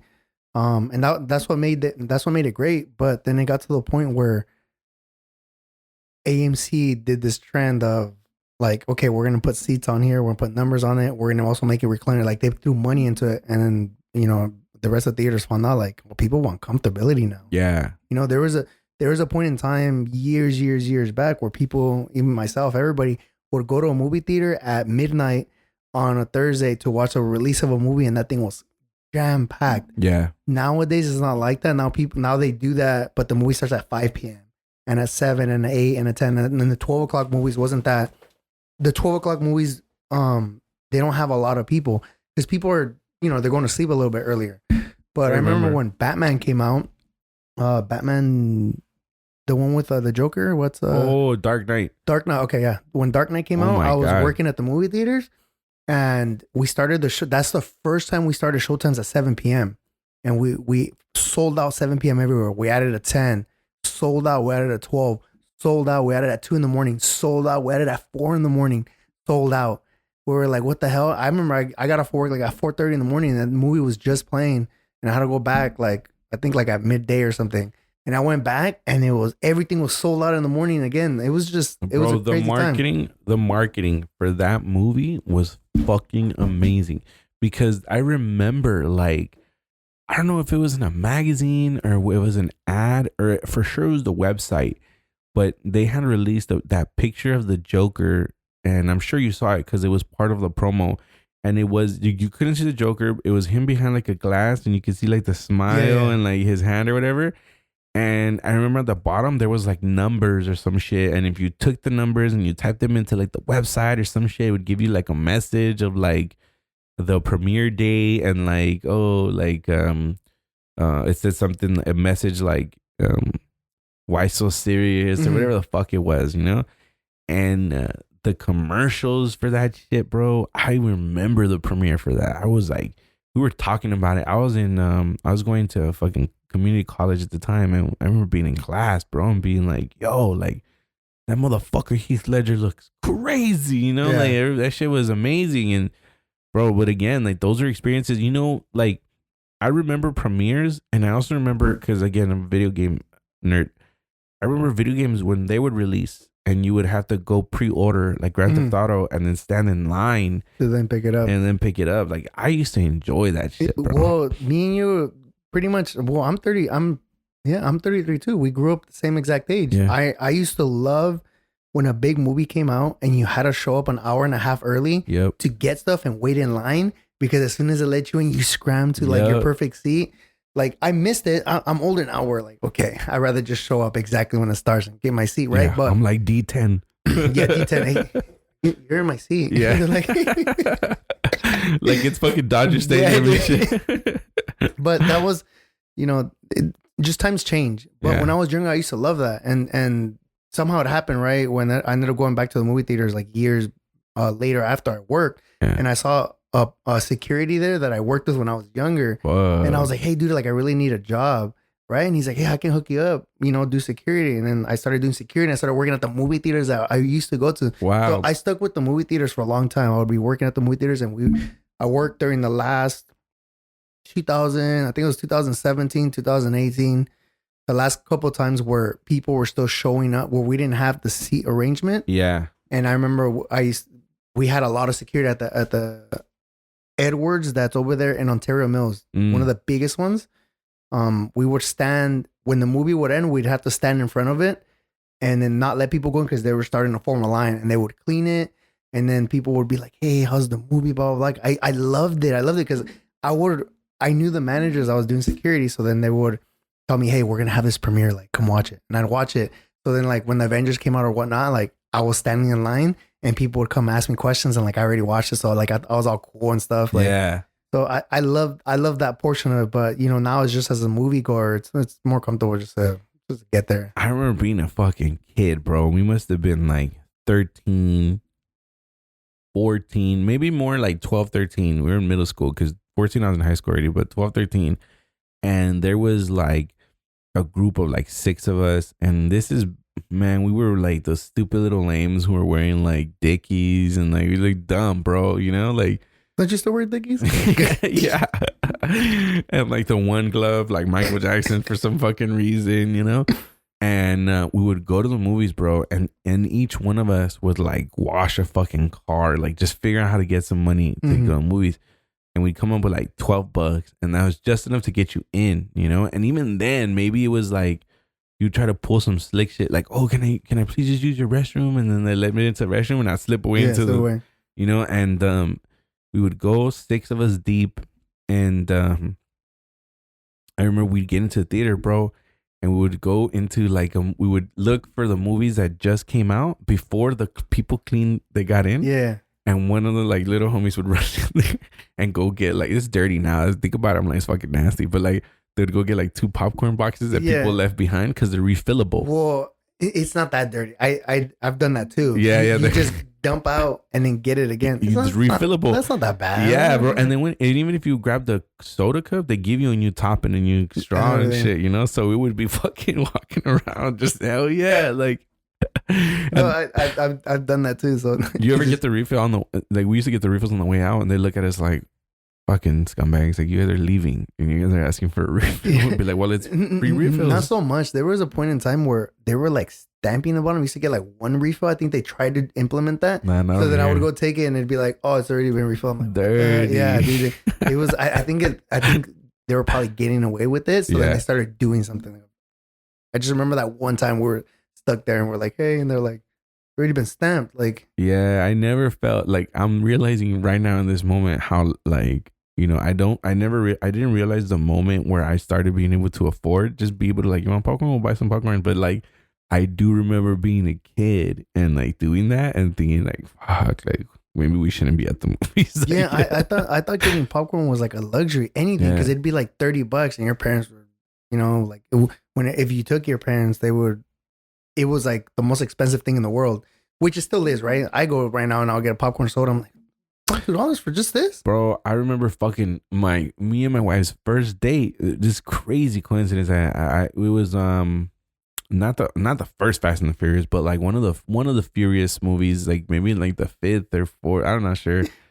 And we got together in 2011. So whatever Fast and Furious was then. And so we go on a date, and at the time I'm doing real estate, so I'm dressed fly, bro. I'm dressed like I'm making money. Like I'm in a suit and tie, and I have like, again, like I look like a corny ass real estate agent. I'm like in a red shirt with a black suit and a black tie. And I show up in my Expedition that like the airbags on the right side had gone out, so my shit's like leaning to the right, So you got bags in there. Yeah. And I pull up and she's waiting for me, and the movie doesn't start for like another 20 minutes. And we walk up, bought the tickets, And I'm like, oh, and just like fucking me being polite. I'm like, are you hungry? Or you want to eat or something? She's like, yeah. And I'm like, oh, she's like, they takes me to Panda Express. I don't have like a lot of money, bro. I think that time I had enough for just hers. I didn't have enough for mine. Mm-hmm. So I'm like, yeah, and I'm not hungry. Like, go ahead, bro. She got the whole ass, like the most you can get, like the 2 meats, rice, chow mein. I'm like, damn, Yeah. like fucking paid. And then she takes like 2 bites and she's like, I'm gonna go put this in my car because I'm full and I'll eat it later. And I'm like, what? So we go to the movies, bro. I'm like, fuck, okay. I already got the movie tickets. I have enough for like popcorn and a soda now. Mm-hmm. Cause she fucking got, So she's like, I'm like, so you want something? She's like, yeah, whatever you want. So I'm like, let me get a soda. And I'm about to ask the popcorn. She's like, I like the ice cream, the dibs. Yeah. And I'm like, fuck. So I had to get the dibs, bro. And I remember like the popcorn, la completé with like fucking coins out of my mouth. Like, fuck. Cleaned me out on our first date, bro. Yeah.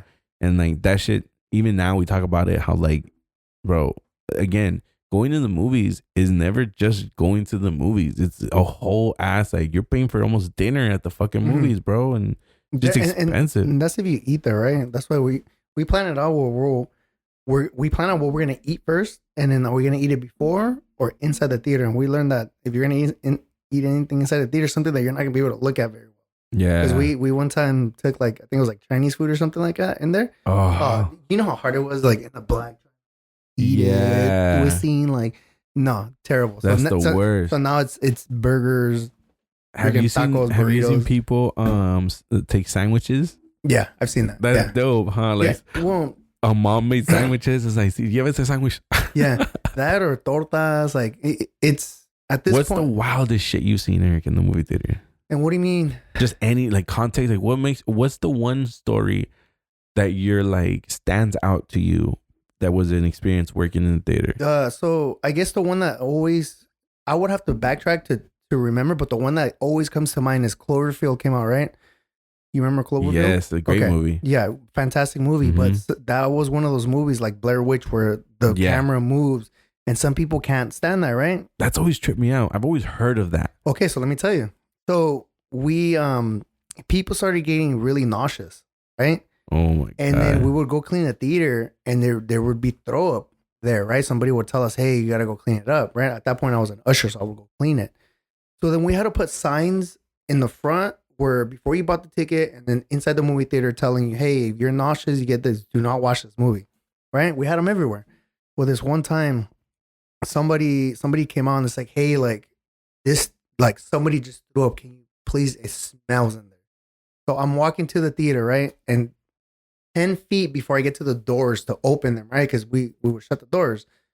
A guy comes out and just oh no, throwing up as he's walking, and it looked like the Exorcist type of like throw up, where there's just splatting, just coming out, and then he's like, throwing up, and he's walking to me, and as soon as he gets to me, he stops throwing up, and he just looks at me, and I'm like, the restrooms are over there, and he goes to the restroom. He threw up the whole way from his seat all the way to the front. What do you guys do? You guys just mop it? The carpet one, we had to just pick it up. We couldn't do anything about it. We had to wait for the cleaning people. But the other, once they got to the tile, yeah, we picked it up and mopped it. But this guy threw up like I'd be so fucking mad. We had this little cleaner stuff. I don't know, like a powder that we'd put over it that it would just mask it. We had to leave it like that. Damn. Yeah, we couldn't do anything about it. That one I will never forget because of how just obnoxious and it looked. Damn. Coming in and it's just like right in front of me, like, I don't know what to do on that one. I've been in a theater where when a fight broke out, like in the theater, bro. That's again, Southgate. Different movie. But yeah, no, it was we were sitting way up top, like not way up. There's those seats that are like 2 seats up by the top to the side. Yeah. And I'm sitting right there. You can't even really see the fucking movie because there's a rail right in front of you. And weird positioning, huh? Yeah. Well, at the time I was up there because there was no other seats. Yeah. And I'm there. And I think it was like somebody was throwing popcorn and like they were throwing popcorn to like their buddies, but it had missed like them a couple times and it had hit like, how there's a roll there's like where the stairs start, but then there's a row right, like the handicap row. Yeah. But you can't really see people down there. So these fools are throwing popcorn and they don't see the dude down there. And the dude gets up, dude, and starts like talking so much shit that the lights turn on. And when the lights turn on, the like 4 dudes, the 2 dudes on the first run, the 2 dudes that are throwing popcorn at the other 2 dudes just fucking jump down and like start beating the shit out of this dude. And then I guess the other people that were there with him were like girls. Yeah. And like maybe one of the dudes, they start fighting. It just turns into like, and then everybody's yelling in the fucking theater. It was the Matrix. It was the Revolutions. Yeah, the second one. And it was Reloaded. And it was right during the fucking sex scene. So it's like the beginning of the movie when Neil's getting down with this girl. And I'm all like, bro, they turn the lights on right when they're getting into the sex and shit. And I'm like, are you guys fucking serious? Like, we can't watch this fool fucking finally, get that's it. They stopped the movie. I think they hooked us up with like those voucher tickets vouchers come back another time. Oh, bro, that shit was, and this is before, like, nowadays I feel like they'll shut the fucking cops will shut that shit down. Yeah, it would be a different story now. Yeah, but that was the worst I've ever seen in theater. This is before the so you were there during when there was the scare of the shootings. Yeah. I was there. Nothing happened during that time. We just had more security. Yeah. So instead of having like 1 or 2, like we had like 4 or 5 armed. Yeah, all of them armed. It was I remember just having more security, and they would just pretty much be patrolling more the inside than the outside. But there would always be one person outside and then multiple inside just patrolling. Could you see how like a sicko could target a theater like that? Could I see it? Yeah, because there's a fuckload of people there, huh? Just in a confined space and shit. So I guess let me put it. This is gonna go into way off topic on it.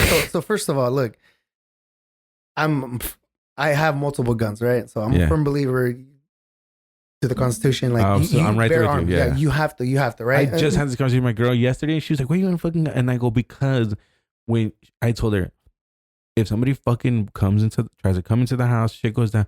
And she's like, "Shit, that wouldn't happen." I go, "Until it fucking happens." Until it does, yeah. And then you know who wins? Whoever has whoever has the gun. I told her, you might think it's a bad idea.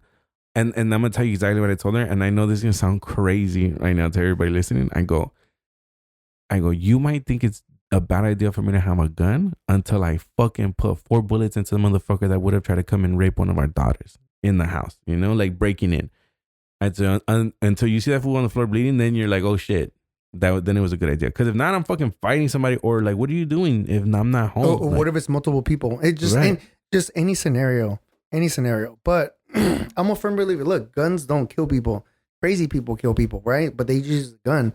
There's more people that die of stabbings a year than they do actually by guns. But during that time, well, yeah, if you're crazy in the head, you would go to a place that has a lot of people, the mall, the movie theater, right? They come out on a big movie day and you'll do something. I just don't understand the point of having to do anything of that nature, right?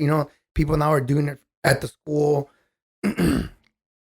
That's like the new, I guess, way of them thinking. Crazy people are just crazy, bro. No, I know they're crazy. And the thing is, they're going to get, if you try to ban guns, they're going to get them either way.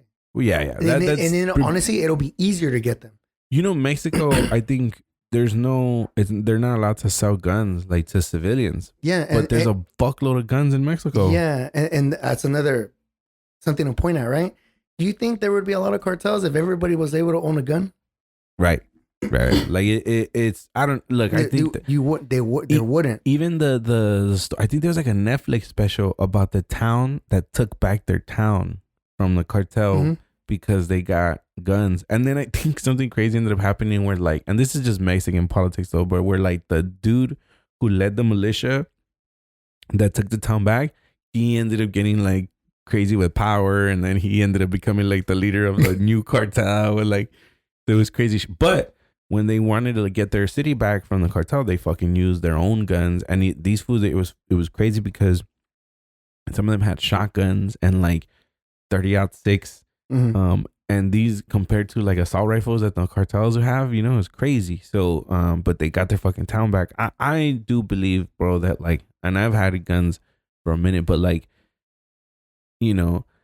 I remember when I got my Mossberg 12 gauge, the one with the 8 rounds. You know, I was like, man, I wish a motherfucker would come to my house. You know, like break in. But it's just, you know, you never know, man. And honestly, like you don't think shit's gonna happen until shit fucking happens. You know. But yeah, that the theater thing is crazy. So let me ask you something else. So did you ever get to go into the projection room? Yeah, so there was this was during the time before everything went digital.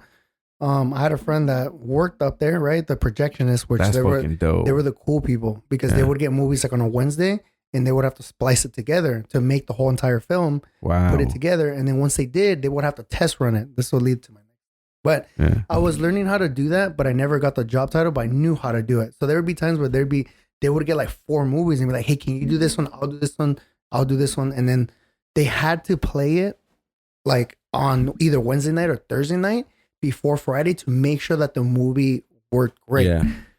So yes, I did do it and it was great, but then it was leading to the point where everything started going digital. So their job was, it started turning into receiving it to now having to update the system to be able to run it and then fixing it. Yeah. So it changed. That's whack. Yeah, it is. No, it definitely is. There's theaters now that still do like film, right? There's some theaters I know that still do because it brings I guess it brings a different type of originality to the screen. Yeah, like I think we went to go watch the Quentin Tarantino, the Western one. Yeah, Once Upon a Time in Hollywood? No, the Western one with Kurt Russell and Samuel L. Jackson and so in all his movies. Yeah. But the Hateful Eight. Okay. The Hateful Eight. Yeah. And we watched it and it's like I think he filmed it in 80 millimeter film or some shit like that. Like whatever the fucking millimeter is. But I went to Hollywood to a certain theater where he was screening, like Quentin Tarantino himself was screening the movie there because the only theater that had the equipment to play it at the format that he fucking filmed it. Hey.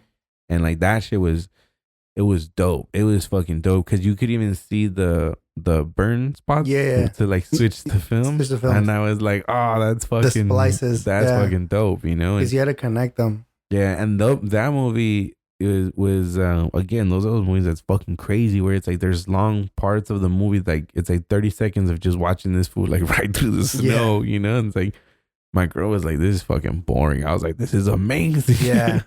So talking about the whole projection thing, right? Yeah. So we had to play it, like I told you, the day before to make sure it was good for the day of, right? I Am Legend. Ooh. I Am Legend was a big hype. And this was during a time where the projectionists would tell all the employees, like, hey, we're going to play this movie like Wednesday at midnight or Thursday at midnight. Like, you can come watch it, right? And we'll watch it together and see if the movie was good. It started as that, right? Innocent. Like, let's watch the movie, make sure it runs good, and then that's it, right? And we get to watch it beforehand. Yeah. Well, and you guys get to win the whole thing? Well, it would be just one theater. But it would only but the whole movie, I'm saying? Yeah, we watched the whole movie. That's fucking dope. Yeah, it was dope. But you know, it was 5 of us, 7 of us, 8 of us. I Am Legend. I don't know what happened that day. Everybody invited everybody plus their like mamas and friends and everything. So anyways, this is during the time where, you know, movie theaters now is like what, 20, 30, 40, 50 people seats, right? These fit like 400. I kid you not, man. We were watching this movie on a Wednesday night, right? It was 2 days before the movie actually came out. Wednesday at midnight. That theater, there had to have been 300 people of friends, family, everybody. We even like all the leftover popcorn, we put them in big trash bags, right? All the leftovers, and then we were giving that out. Everybody brought sodas, they brought pizza.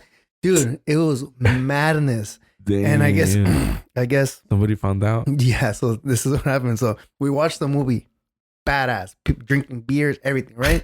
But what happened was the cleaning crew came in, and they come in like at 3 a.m. and they clean, like they deep clean, and then they leave. But I guess they came in and they saw that we were all there, and he noticed a lot of employees. And I guess when we left, I didn't notice. I just left, right? It's such a disaster that the cleaning crew told the GM, and the GM was like, I knew that you guys watched it, but yesterday was unacceptable. We're not going to do this anymore. That was the last time we did like a big thing like that. And then it transitioned to HD and video. But I remember that one was just, who are all these people? What the fuck could you guys have left that was so bad? All the beers, all the popcorn everywhere, all the food, all the trash. Just imagine a bunch of kids, right? Yeah. You let them watch the movie theater. I think that's what it was. Fuck. We just left it as a disaster. Yeah, like you said, you didn't even notice that you guys left shit, huh? And typically we clean the movie theater, right? This time you guys just left shit. Oh, we just left. So maybe the cleaning crew was even more mad that you guys didn't even attempt to fucking help them clean. I think that's what it was. Yeah, they were like, "Fuck you guys, bro." No, because thinking about how much people there was and nobody cared, like we just forgot where we're at. So I like how we're at like an hour 40, right? Hour 40 right now? Yeah, we're an hour 40 in. And like we haven't even touched it. We haven't even touched anything else. So because I think it's a testament to us being movie buffs, you know.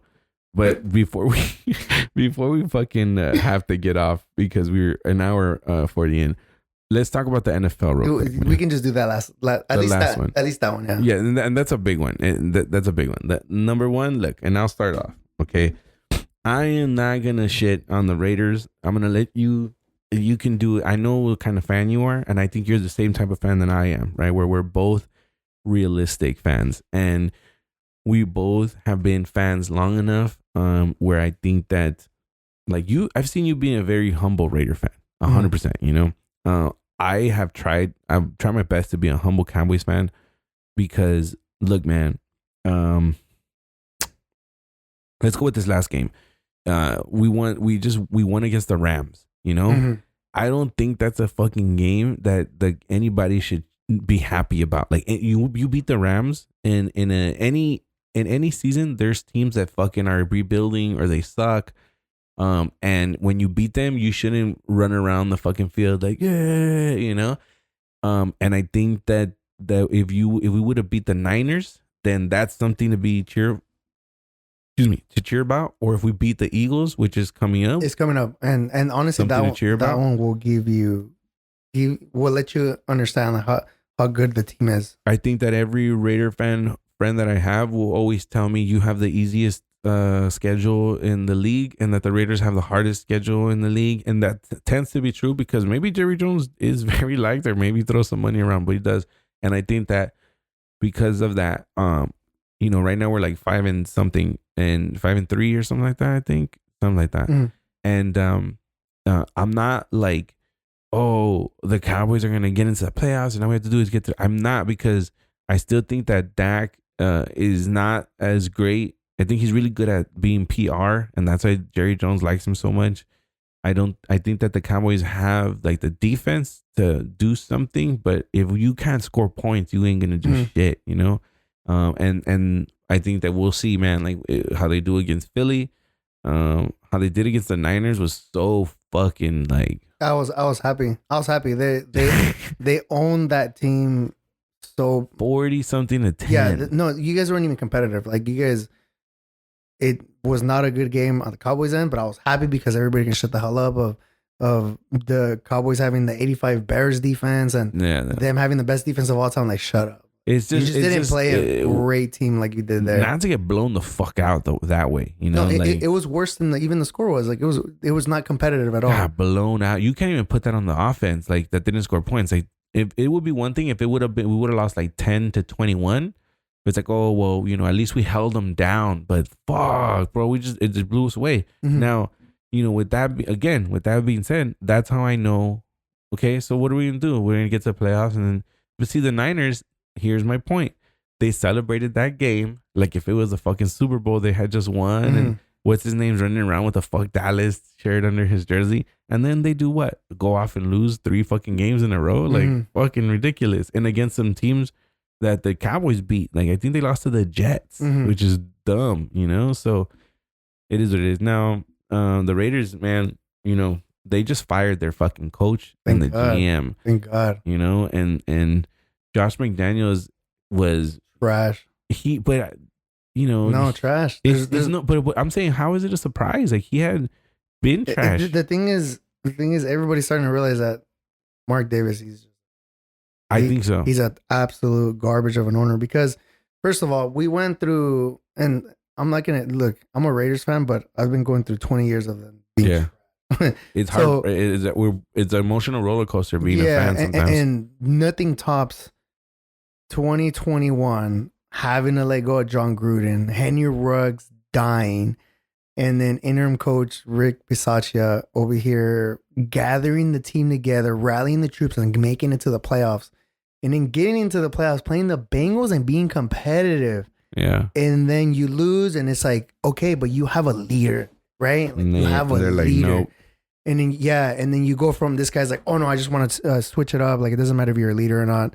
And he goes and he brings in a freaking idiot that supposed to be a offensive genius.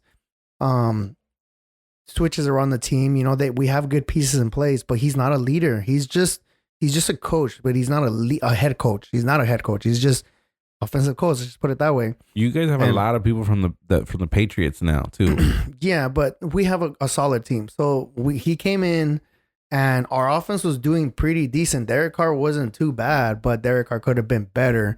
And we scored points, and we did what we did, and then they benched them, and you know we went the other way, and hopefully a better quarterback in his type of offense will be better. Jimmy G, it is what it is.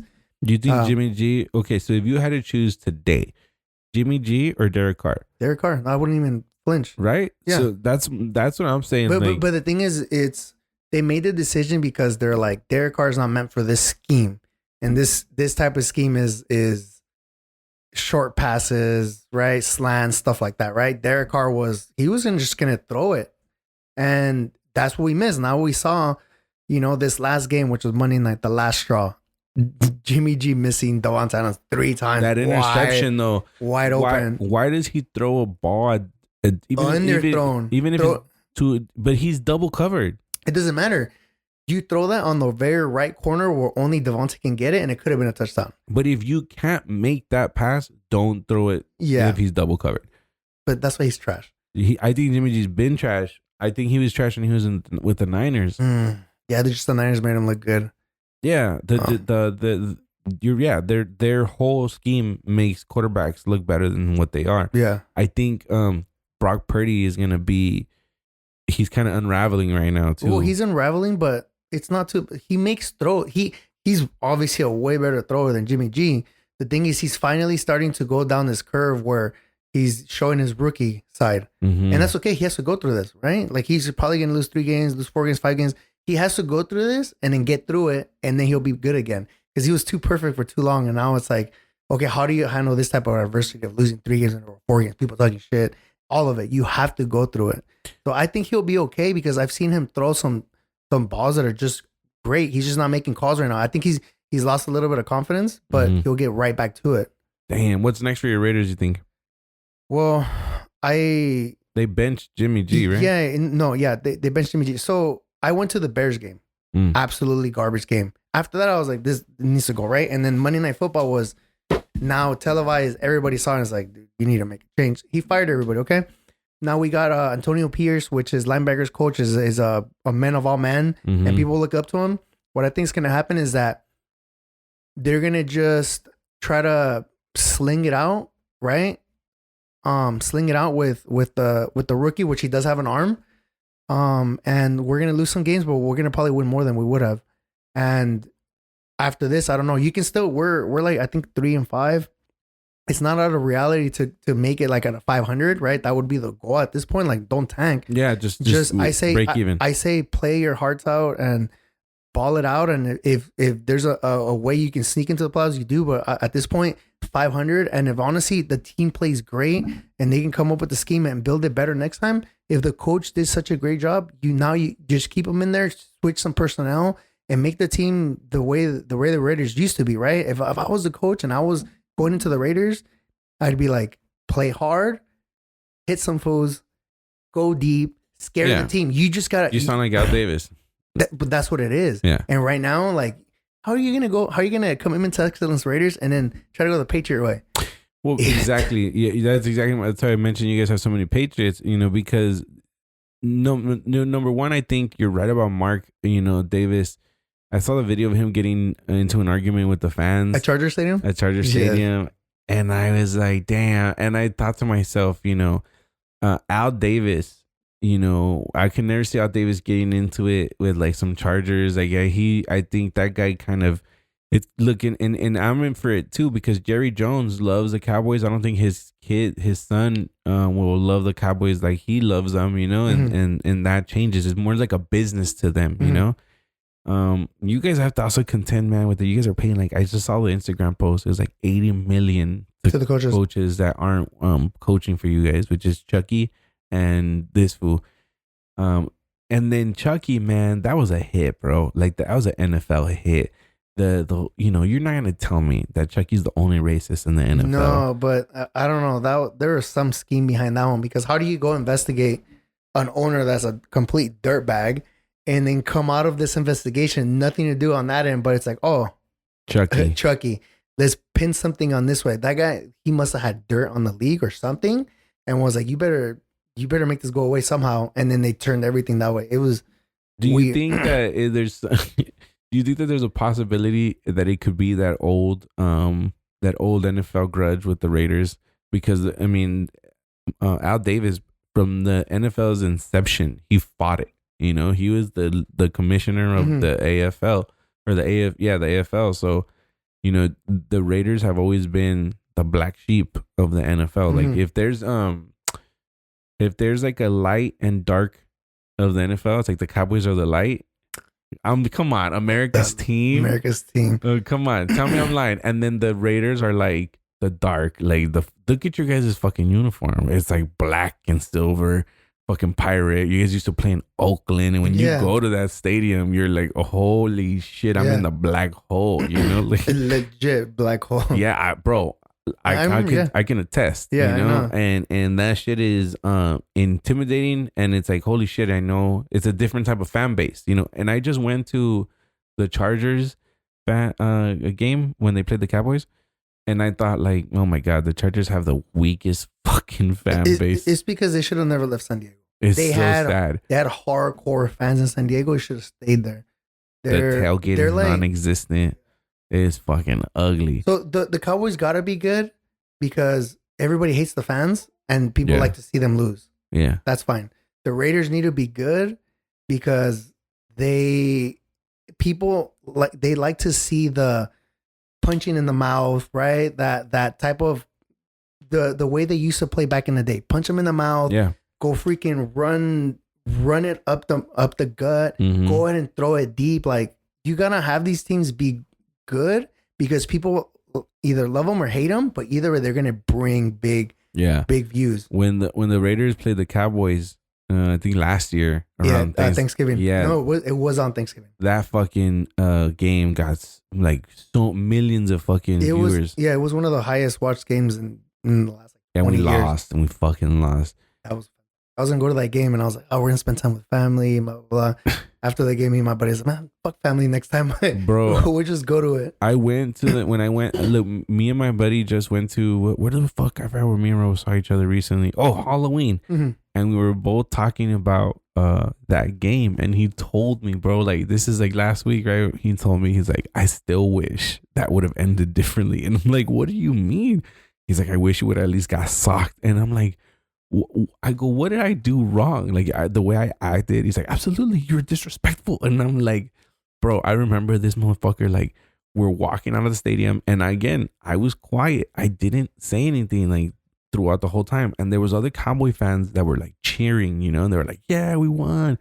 And fucking Raul was walking up to them, bro. And he's like, do you know how disrespectful you guys are being? Do you know where you guys are? And I'm like, relax, but we won, like we fucking won. And then some fucking Cowboys fans got the best of me, like they riled me up, and I'm like, yeah. And then I almost got fucked up in Oakland. But again, like it's a different fucking fan base. It was a close game. I was there too. I was there. I was there. Yeah, I was there, and we looked like we were gonna win.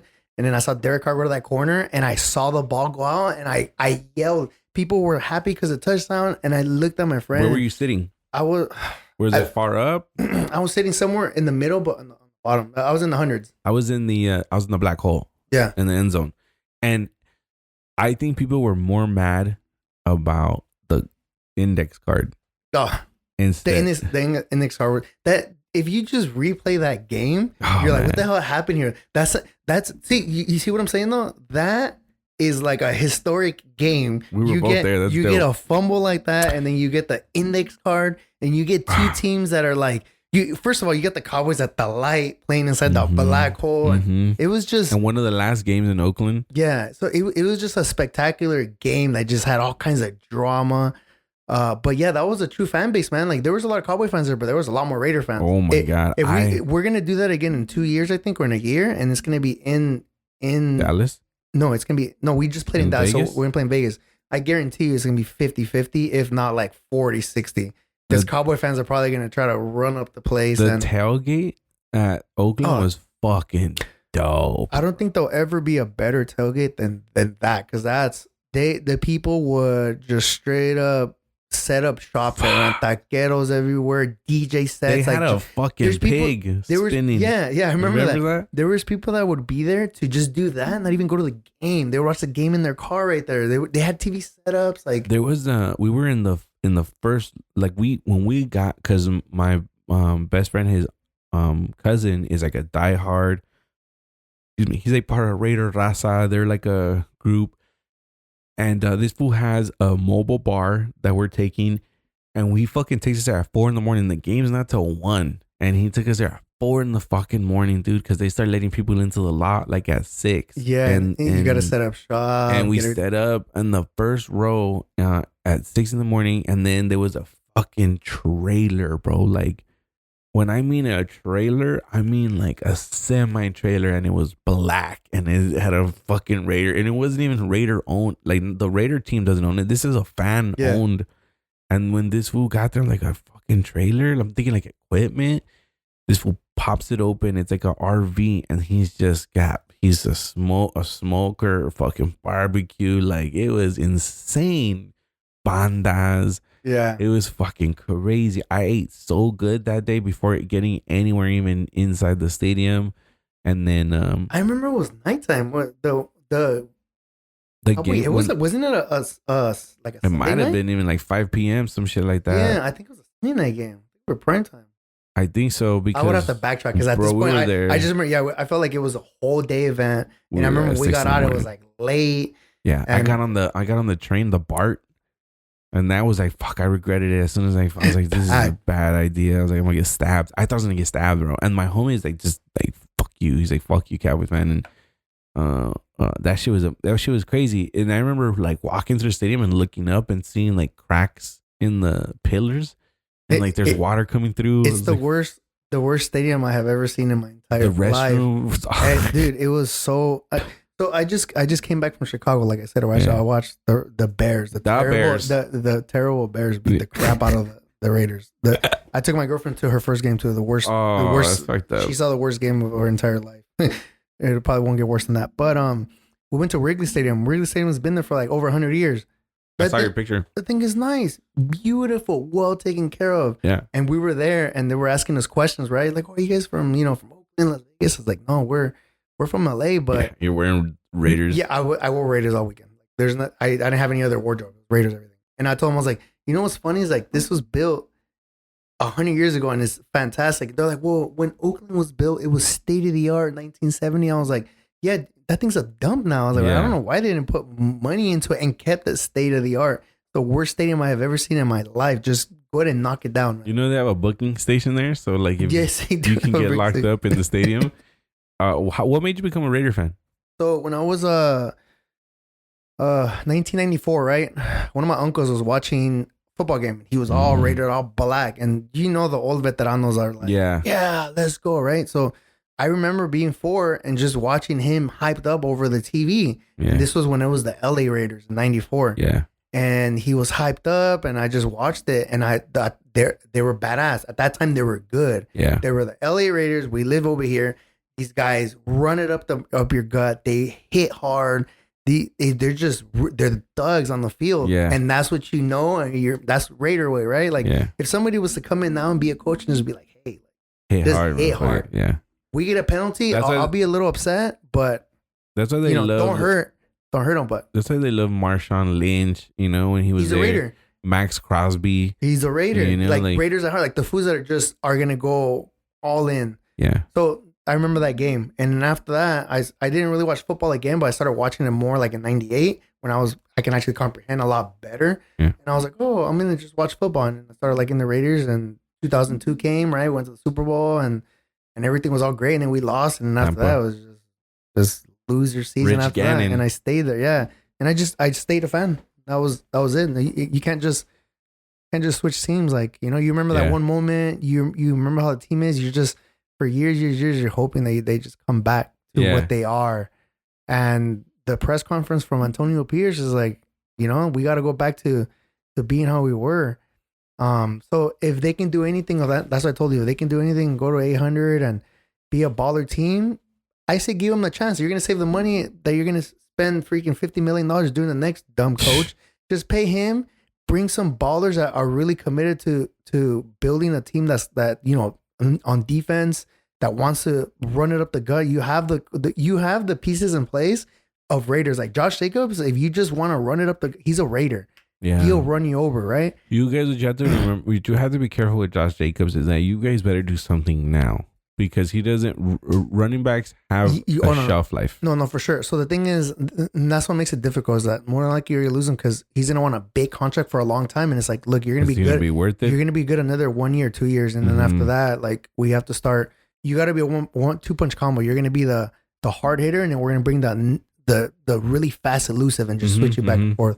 But it's a hard deal. That's just the business how it is, right? But as long as you can get a gunslinger on the quarterback, you already have the badass receivers. You have a great running back. Run it up the gut, play action, throw it deep. And in the defense, well, they just got to pick up some players that aren't afraid to just go make some hits. And you see Max Crosby screaming at everybody, talking about he's a dog. He's like, I'm a dog. I was like, man, that motherfucker's beast. No, he's a dog. That's why he's at 100 miles an hour every single play. That fool is he looks like he wants to retire with you guys. You know who would have been great too? We were supposed to pick him up, but Chase Young. No. Well, Chase. The thing is, why they pretty much gave him away for free. That's something else. He's gonna be good. But in the draft, we were supposed to pick up your guys' linebacker, Micah Parsons. Yeah, he was 2 ahead. He wasn't on your guys' draft boards. Not at all. We need a linebacker. You guys made the smartest decision in the world and just picked up the best available player. Yeah, you picked him up. And then that's it, right? But he could have been a Raider if you guys would have picked up what your needs. We would have picked him up. He would have been an excellent Raider too. I thought you guys were going to pick up CeeDee Lamb. Honestly, yeah, my friend. I'll probably share this podcast with him at a certain point, but we argued over that. It was between CeeDee Lamb or Henry Ruggs. And during that time, I told him we need a Henry Ruggs because we need a fast guy to go deep. And he was like, "No, CeeDee Lamb. Like he's more known, right? He starts, and Lord behold, it worked out for a bit. Like it worked out. Like Henry Ruggs was a deep threat, but it just didn't work out. You know what's funny is that there's 2 things. I told my friend, my best friend, when this happened, because we had the conversation before when the Raiders were going to Vegas. I said, Vegas and the NFL. I go, rookies? I was like, oh, man, you're asking for trouble. Like I told him the team is going to really have to invest into like chauffeurs and chaperones because it's fucking Vegas, Wow. And he was like, nah, these are fucking, and imagine you played your whole life and then you get this opportunity. And I was like, okay. And then not just that, I told him when the Ruggs things actually happened, I said, unfortunately, man, the Raiders can't help but be the Raiders sometime, like it sucks, but it's just like the Cowboys. Now, look, man, the Cowboys. And it wasn't even just the Henry Ruggs thing. Remember the Antoine or the other guy that kept flashing the gun over and over? It's a lot of stuff. The Cowboys have had one guy called, his name is Calvin Joseph. I don't think he's with the Cowboys anymore, but he was in the car that did a drive-by and killed somebody. And he was in the car. And some people even said that he was the shooter, whatever the fuck, because of the chain that he was wearing, whatever. But this happened in Dallas, Fort Worth. So Jerry Jones, I guess, I'm not going to say Jerry Jones. I don't know that for sure.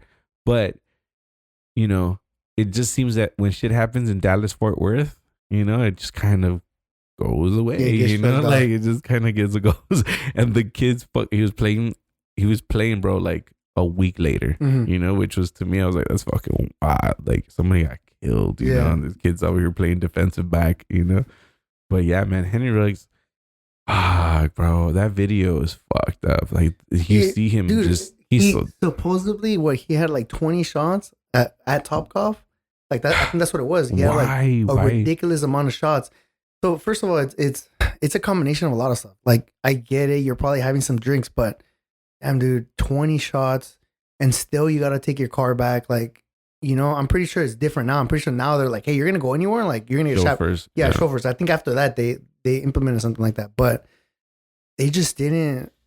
I don't know, man. You think he plays when he gets out? Because listen, I'm gonna tell you why I asked that question, because I just watched a highlight of Michael Vick. Oh, you know, I saw something came up on Instagram or Facebook, and I just watched it. And I'm like, damn, this guy did all this. Right. He came with the Eagles, and he was still good. You watched the same video I watched, where he drops that fucking bomb. Yeah, it was the bomb. Yeah. He was still good. He does it from like the 4-yard line to like the 30 to like the 34.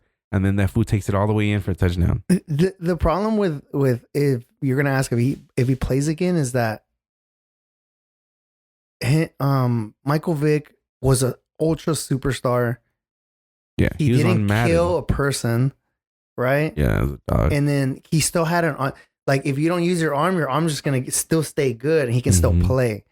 You're asking now a receiver where is now years gone by, probably not sprinting, actually killed somebody. Right, they'll probably give him an opportunity if he goes to classes and does all this stuff. Yeah, but what's his 40 gonna look like? That's the only reason he was really drafted. What's his 40 look like? So I don't know. Damn. But listen, going back to Michael Vick, like I watched that video too, and I was like, yo, this is after the dog shit. Like this is after. Yeah. And then I started thinking, like, I remember we're the same age. I remember Michael Vick Madden 2004. Dude, I used to be the Falcons just to run around. Around as Vic, bro. That's all you did the whole game. You can have the whole team chasing you around as Vic. So, Lamar Jackson is the closest thing to Vic, right? Because he's Lamar Jackson is Vic is elusiveness and speed. Yeah. The thing is, Michael Vick had an arm, and Lamar Jackson does not have an arm like that.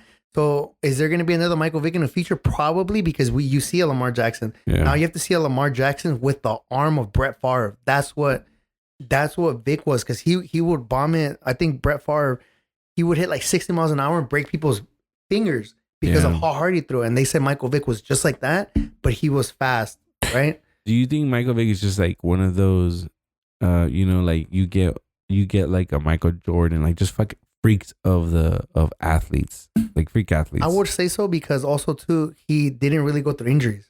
Yeah. So besides being a freak, right? Because you'll probably get somebody that is going to be better than him, but they never make it, right? Or they never got seen or whatever. This guy went to jail. I know, and he came back, and he still played really good, and he was still pretty fast. Well, because he's a quarterback, he was fast, right? Yeah, he wasn't as fast as he was in with the Falcons. He was ridiculous. No, but still, he was. But even then, he was dropping bombs. But the bomb that we talked about, that was like 60 yards. Jesus, and he never. I mean, to the opposite 34, he tossed it. I know, but there were bullets. Yeah. Do you know how hard that is? Most of them are lobs. That one was a straight shot. You're like, it's like 60 miles. That's fucking crazy, right? Yeah. Fucking Michael Vick. Jesus. Yeah. And he has, I think, a couple. He said on one of the videos that he was coming out with the documentary explaining everything. I don't know if it came out yet. I don't know. If it does or it is, I want to listen to it, because they were like, how did you get into this? And they're like, honestly, he's like, it was all me. He's like, I left the hood, but the hood didn't leave me. He's like, I just started doing it. I knew what to do. You know what? I'm going to be honest with you. I don't think that it was, like if he was fighting dogs and he was like he had a kennel and stuff like that. He said he used to do it. Okay. And he knew it. And as he got bigger, he tried to reinvest and do something with his money, because he had like $20 million sitting in the bank account. And when he wanted to do this, his friends were like, they didn't want him to do it, but they were like, if we don't join him, he's gonna do it. They're yes men. They're like, let's just. Well, because you're gonna do it elsewhere. Yeah, and like, not that I'm saying that is right, but come on, how many of these fucking guys you don't think reinvest back money into the hood, even into like drugs? Like, I'm gonna fucking buy a key and I'm gonna flip it. I'm gonna have somebody go flip it for me and bring me back some money. Like, of course, rappers do that shit. Like, of course it happens, but I'm not condoning it. I just think that the way Michael Vick got like found out and the way it got set up was like, oh, like it was somebody really fucking like they found this there, and Michael Vick was in his prime, bro. He was a target. Like, well, that's what I'm saying. Like, well, it's like if anybody super famous got caught up with just anything in general, it's gonna be bigger than it was. Which I'm not saying that wasn't that big. It was huge. But the thing is, you had a super ultra star. It's like Patrick Mahomes being caught up with drugs right now. You'd be like, what? Like it would be. But like but at the same time, like look, Travis Kelce. There was a picture of him recently, and he's trying to hide like his bag, and it's like a weed prescription, you know, like a dispensary bag, and it's like, to me, bro, I'm like, come on, if you sit here and tell me that like these guys in the NFL, I'm not saying Patrick Mahomes, but maybe I wouldn't say it's far fetched, but like you tell me they don't fucking do a couple bumps here and there in parties, or they don't fucking smoke. We know they smoke bud.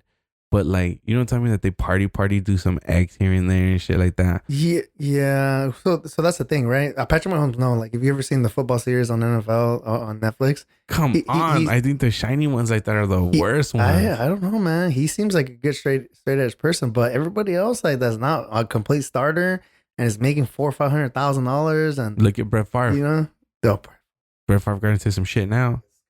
He's just see what I'm saying. He got into white people stuff, like like legit tax evasion and like stealing, like that's welfare money. Yeah, he's still welfare money. That's the white people shit. Bag, but still, yeah, that's white people problems. And then he sued Shannon Sharp. We should shut the fuck up. And then he sued Shannon Sharp. Oh man, that's funny. Anyways, before we go, there's one more thing. Ice Cube had been making the rounds.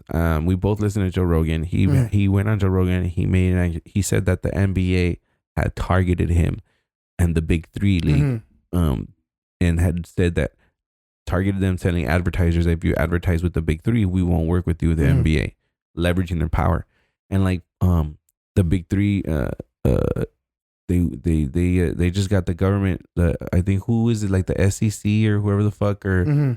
They just launched an investigation into the NBA to verify these accusations. And like, to me, man, I'm like, the question that I want to ask you is like, number one, what do you think? And number two, I think that like, if they do an investigation, are they going to find not just that like, yes, the NBA might have done some dirty shit like that, but are they going to stumble upon, because also in the accusations that they're investigating is if the NBA, leverages, like if it's kind of leverages the refs against outcomes of the games, like if they have them push.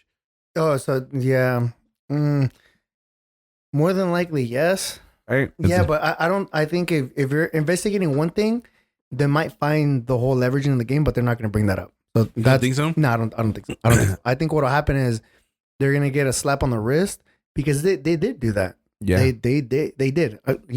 You're telling me that that's not going to be common? Yeah. They did do it. The thing is, they want to keep everything only NBA and keep all the viewers there and WNBA, and that's it, right? Because there's nothing else.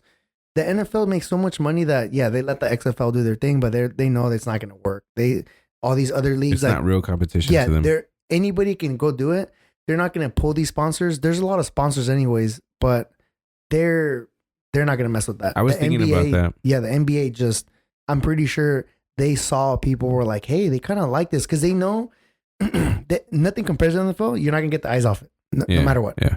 The NBA can get boring sometimes. Yeah. And because of that, they were scared of like, hey, these guys are making some money. Like, let's squash them. Right. And then especially when they don't have like there was a moment where they kind of run out of like, they don't have a Jordan right now. You can make the argument for LeBron, but when LeBron is hurt, LeBron ain't no Jordan. Even he's not pulling viewers like Jordan was. Even when Jordan was in his last years or when he came back, he was Jordan. Still pulling. Jordan and Kobe, you watch their games just to see they were gonna do something, and they always did something. You don't even get that with the super teams. A super team plays, it's like whatever.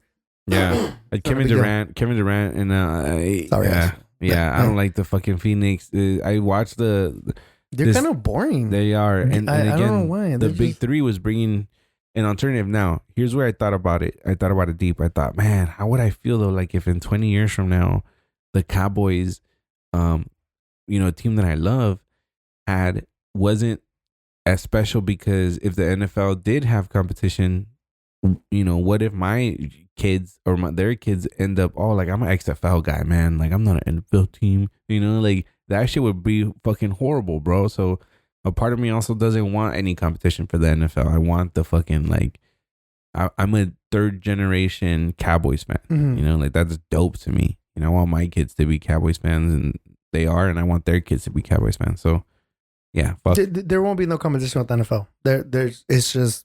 It's not. They've built a system. Everybody goes through there. You can try to pull one really good player, two good players, but you're not going to pull the whole entire system and go elsewhere. So there's no competition there. The NBA saw that there was something there that you were pulling the younger viewers. Yeah. And like what you were saying, like they were kind of scared, like, hey, this is cool. Yeah. How do we stop this cool thing from just being cooler? And it's Ice Cube. Yeah. And Ice Cube is liked. He went from freaking NWA to all of a sudden making kid movies, and he's well renowned, like, and so there was something there that they just wanted to stop it while it was little.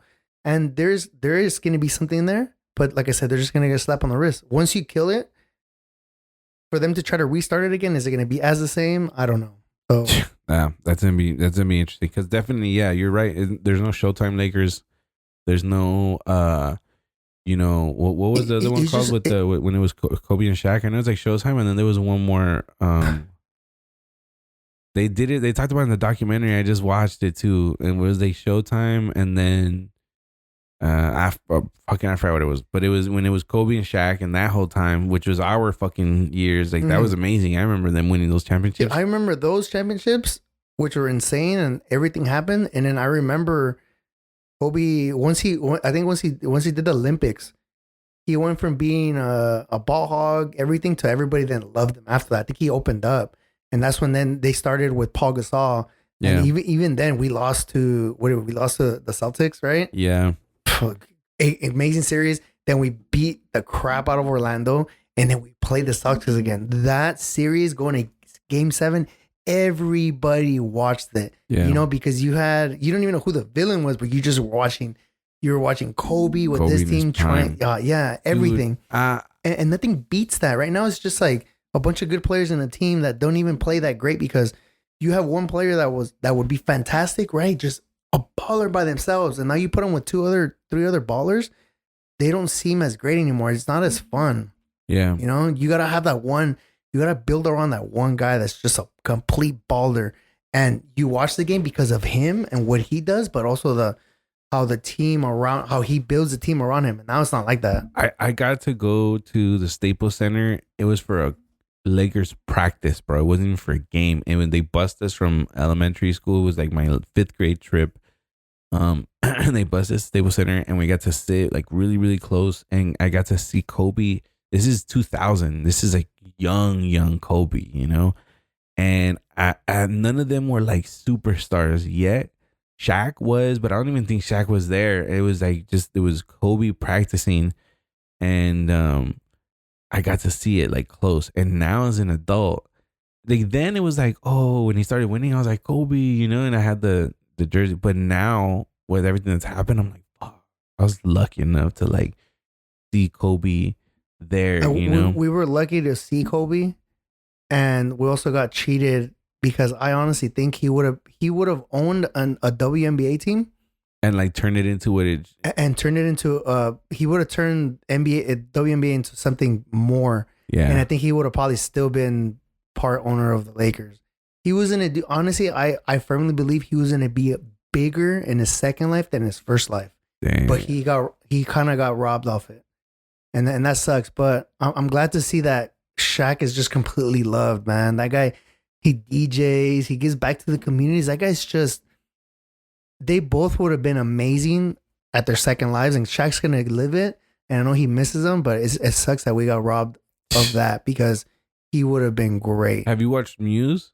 Of course, right? Yeah, the Kobe's movie. No, I haven't seen it. Muse? Oh, dude, it's called Muse. I think it's on Prime. It's fucking great. I haven't seen it. It's good. It's Kobe's, like he did the movie. Kind of like Iverson had one too, where a documentary where the Iverson one was fucking amazing too. But Muse, it's called Muse. It's Kobe's. It's fucking amazing. Watch it. I'm not gonna there's like nothing I can say about it, but it just goes through, and it's him. It's Kobe. He goes through the injury, the Achilles, and just everything. He's fucking because he pretty much got recorded for everything in his last year that he was there. Bro, that guy is a fucking beast. Like I still YouTube. I subscribe to like those shorts where it's just like Kobe fucking quotes and Kobe just fucking videos. Well, he makes sense on everything, you know, and one of the biggest ones that you see about his commitment is when they came out with the Olympic the Redeem team, and they talked about how they were getting back from the club, and Kobe was already drenched in sweat, and he pushed everybody to do better. Like I love the Pau Gasol story about how that was his boy. Like they were playing the Lakers, his boy, and that he's like, I'm gonna fucking sit him on his ass, and that they're like, nah, chill out, bro. Like that's your teammate, and he comes out because they're playing Spain.